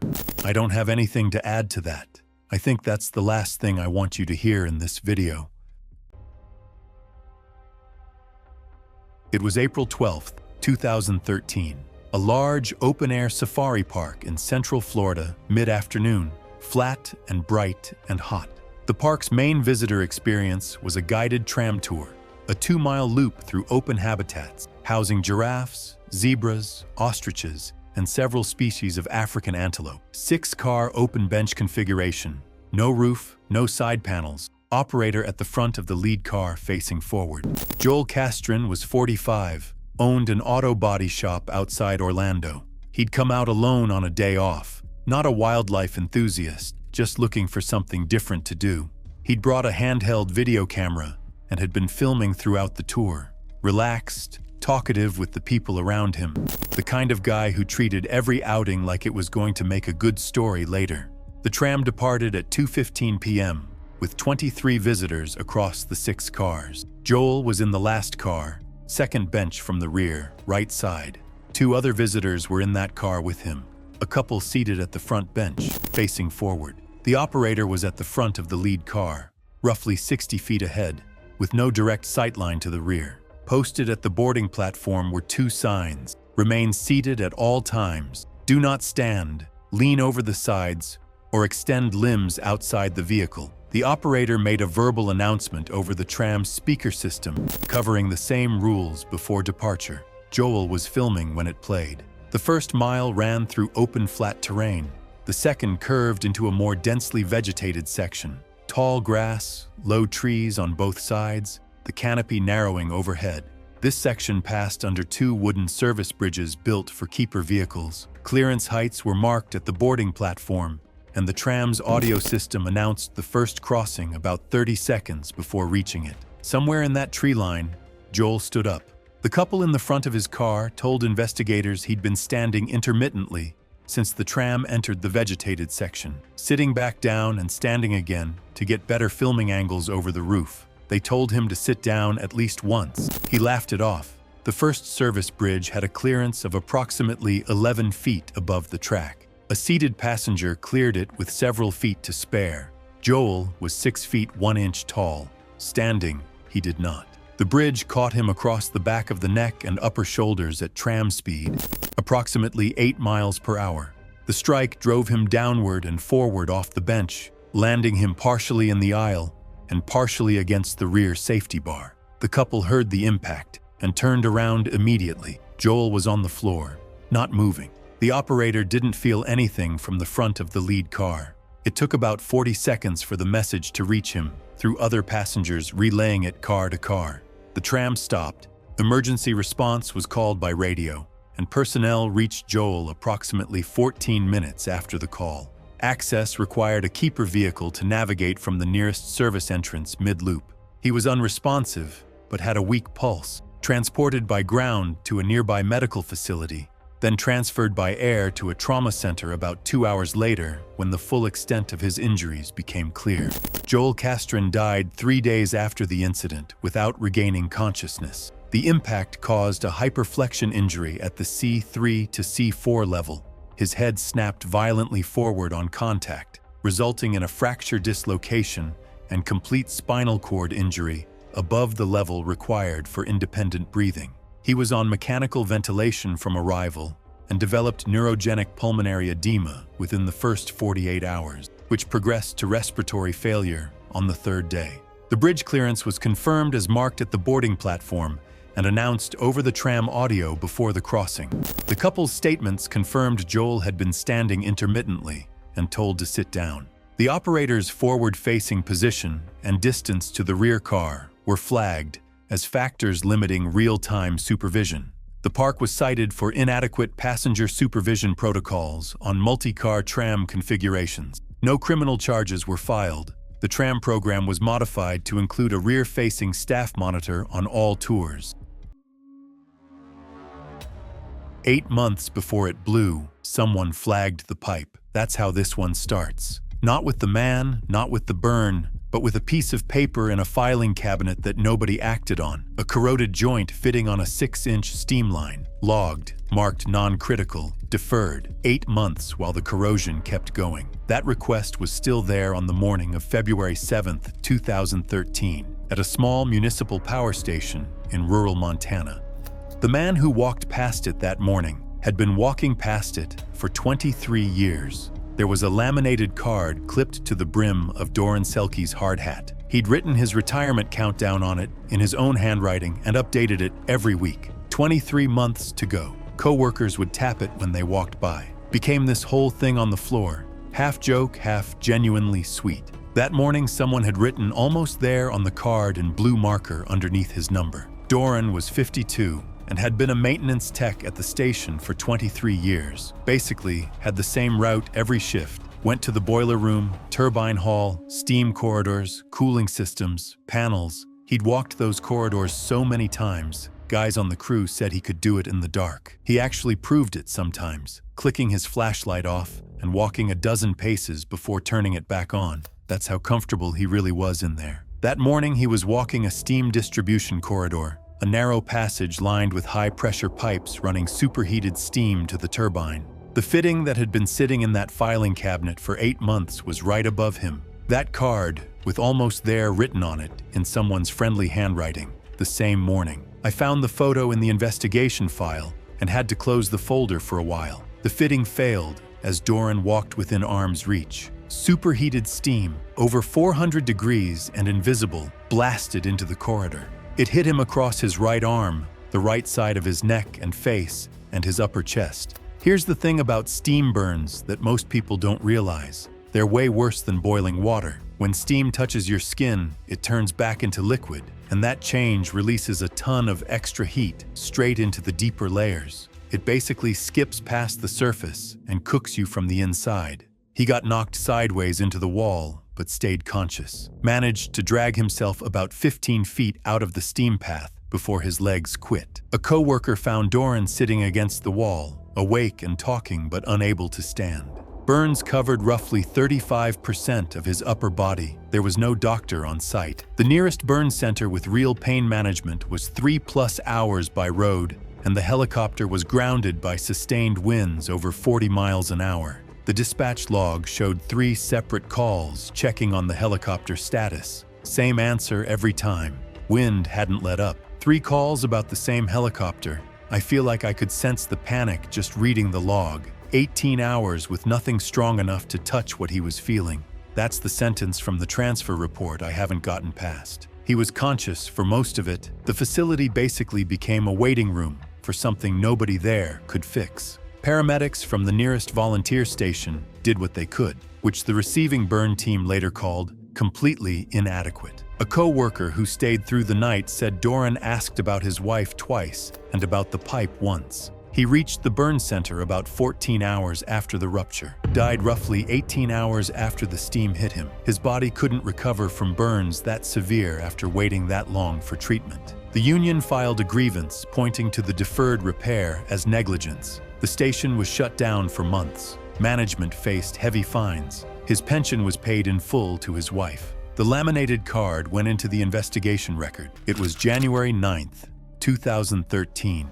And the deep orange glow of a furnace mouth lit the casting floor of a small independent steel foundry in western Pennsylvania, where heat distortion rippled above the pour stations, and the grinding sound of the overhead crane echoed off the facility's corrugated walls. Brannick Osust was 53 years old and had worked as a senior ladle operator at the foundry for 26 years. His job was to guide the transfer of molten steel from furnace to mold, using an overhead crane and ladle system. Co-workers described a ritual he performed before every pour. He tapped the crane's chain links with a wrench and listened. A change in pitch could indicate a stress fracture. He had done it for as long as anyone could remember.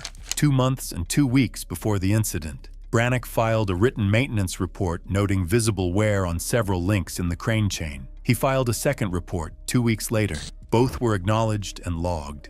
Neither resulted in replacement. The foundry was behind on production orders, and management deferred the repair. The morning of the pour, a co-worker saw Brannick perform his tap and listen check as usual. He paused afterward and looked up at the section near the hook for several seconds. He didn't say anything. He waved the pour forward. In a written statement he provided to investigators in the days following the incident, Brannick said the sound wasn't right, but the production schedule didn't leave room for a delay. And that's the detail I kept coming back to. He heard it. He knew. And he waved it forward anyway, because the schedule said so.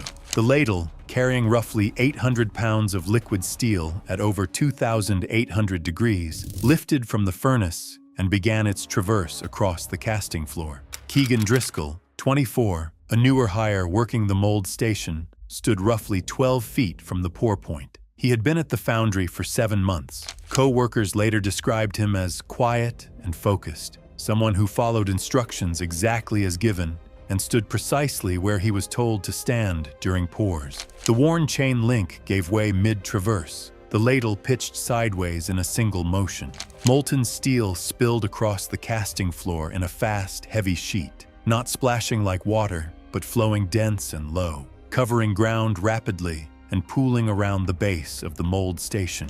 The heat radiating from the spreading metal drove workers backward across the floor before it reached them. Keegan was directly in the flow path with the mold station behind him. The event from chain failure to full spill lasted approximately 4 seconds. The pour alarm sounded after the spill, not before. 4 seconds.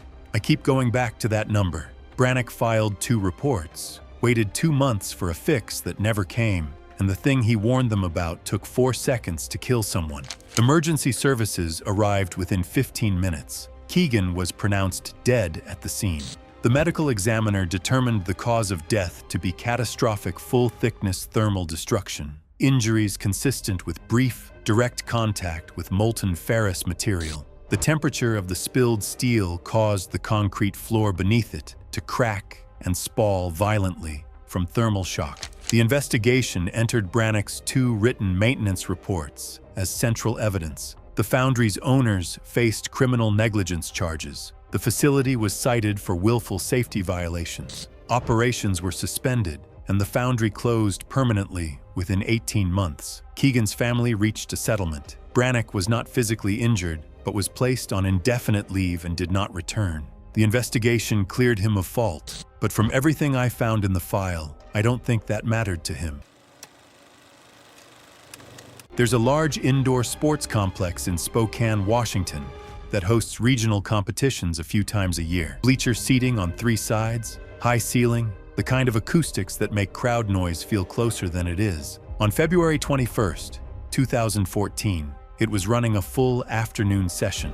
300 to 400 people in the stands, uneven bars rotation midway through the day. Leanne Ostler was 31, one of the older competitors on that circuit. After 6 years away finishing her degree, she came back at 29 and was better than she'd ever been. She worked part-time in admin to keep her training funded. You can really tell how much she wanted this. She'd had top 5 finishes at 2 regionals the season before. Uneven bars was her best event by far, and the release move she was competing that day, a Tkachev variation, where you release the high bar, travel over it, and recatch. She'd been hitting it for 3 years straight without a single problem. She was 4th in the rotation, warmed up clean.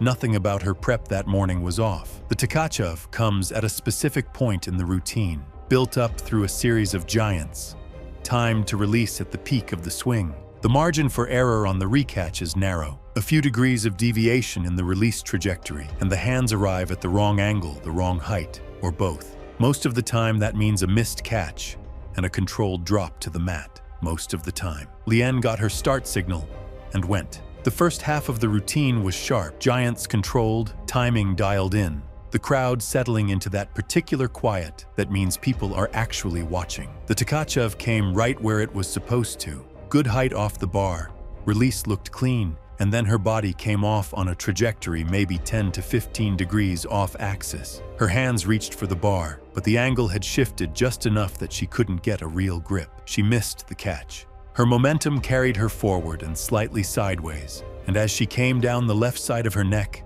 made contact with the low bar. A hard compression as her body swung past before she cleared it and dropped to the mat below. She landed on her feet and raised one hand. The salute gymnasts give to show they're okay. For a second there, you'd think she was fine, but people in the front rows said she was just standing there, staring at her hands, not moving. 90 seconds passed, and then she sat down slowly and lay back onto the mat. That's when the room went quiet. Everyone was confused. A judge and a coach reached her within seconds. She was responsive but disoriented. Her eyes were tracking the people around her, but she wasn't registering where she was or what had just happened. Her movements were slow and uncoordinated in a way that had nothing to do with the fall itself. Over the next 4 to 5 minutes, she deteriorated steadily and lost consciousness. There was nothing anyone on that floor could do to slow it. Someone in the stands had called for help within the first 2 minutes of her going down. Responders arrived in 9 minutes. She was unconscious and critical, transported immediately. Pronounced dead approximately 1 hour after the fall. The apparatus was inspected and found within spec. No equipment fault. The off-axis release was attributed to a minor timing variation with no identifiable cause. Cause of death was hemorrhagic brainstem infarction from left vertebral artery rupture. The lateral compression against the low bar had torn the artery at the point of contact. Non-survivable from the moment it happened. No intervention on scene or in transit would have changed the outcome. Her death was ruled accidental. The meet was suspended for the remainder of the day. Her coach said afterward that Leanne had landed that release move hundreds of times. Hundreds, and yet here we are. That one really does make you question what repetition is even worth. The crust broke under his right foot first, then his left leg dropped. Within seconds, he was waist-deep in water that shouldn't even be called water. That was September 23, 2018, in a geothermal basin in the backcountry of a national park out west. But before the ground gave way and the screaming started, there was just a guy trying to frame a photo on his phone. Evander Goss had a thing he did before every photo. He'd pull out his phone and frame the shot on screen first. lining everything up through the cheap lens before committing to the real glass. His mother said she watched him do it hundreds of times from the kitchen window while he photographed birds in the backyard. It was just how he worked. Phone first, camera second, every single time.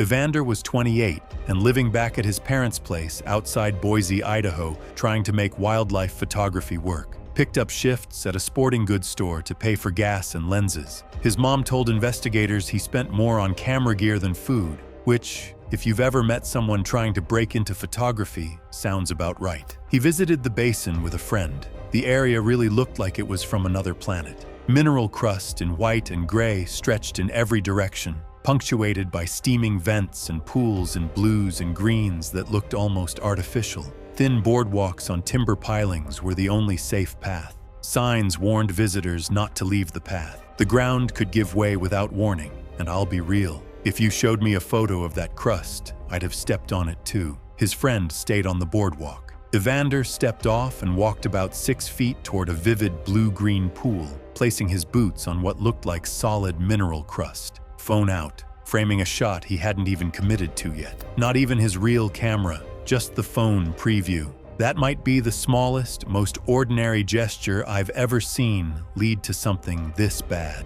He fell into water that regularly hits 200 degrees or higher with a pH so acidic it starts dissolving skin pretty much on contact. This isn't water that just burns you, it's basically melting you and cooking you at the same time. His friend heard him before he saw what happened. An immediate, involuntary sound unlike anything he'd ever heard from another person. Evander got his arms onto the surrounding crust and pushed his upper body partway above the waterline. The crust held for a few seconds under his forearms. His friend screamed for help and ran toward other hikers on the boardwalk. Nobody could reach him without stepping onto the same ground that had just collapsed. 2 hikers tried to extend a trekking pole, but the distance was too far. The crust gave way further. He slid deeper. His sounds became continuous and then faded. Within minutes, he stopped moving. His friend, watching from the boardwalk maybe 10 feet away, told investigators Evander was motionless well before any ranger got there. 10 feet, close enough to touch him if the ground had been solid. My brain puts me on that boardwalk every time and I have to force it to stop. Rangers arrived within 25 minutes. Recovery took the rest of the afternoon. Water temperature at the entry point measured 205 degrees. pH was 1.4. For context, battery acid is around 0.8. This was very close to that. At that temperature and acidity, the damage to everything below the waterline was pretty much instant. He went into shock and his heart gave out shortly after. The park closed the section and installed physical barriers. His camera bag was on the boardwalk railing. The phone was never found.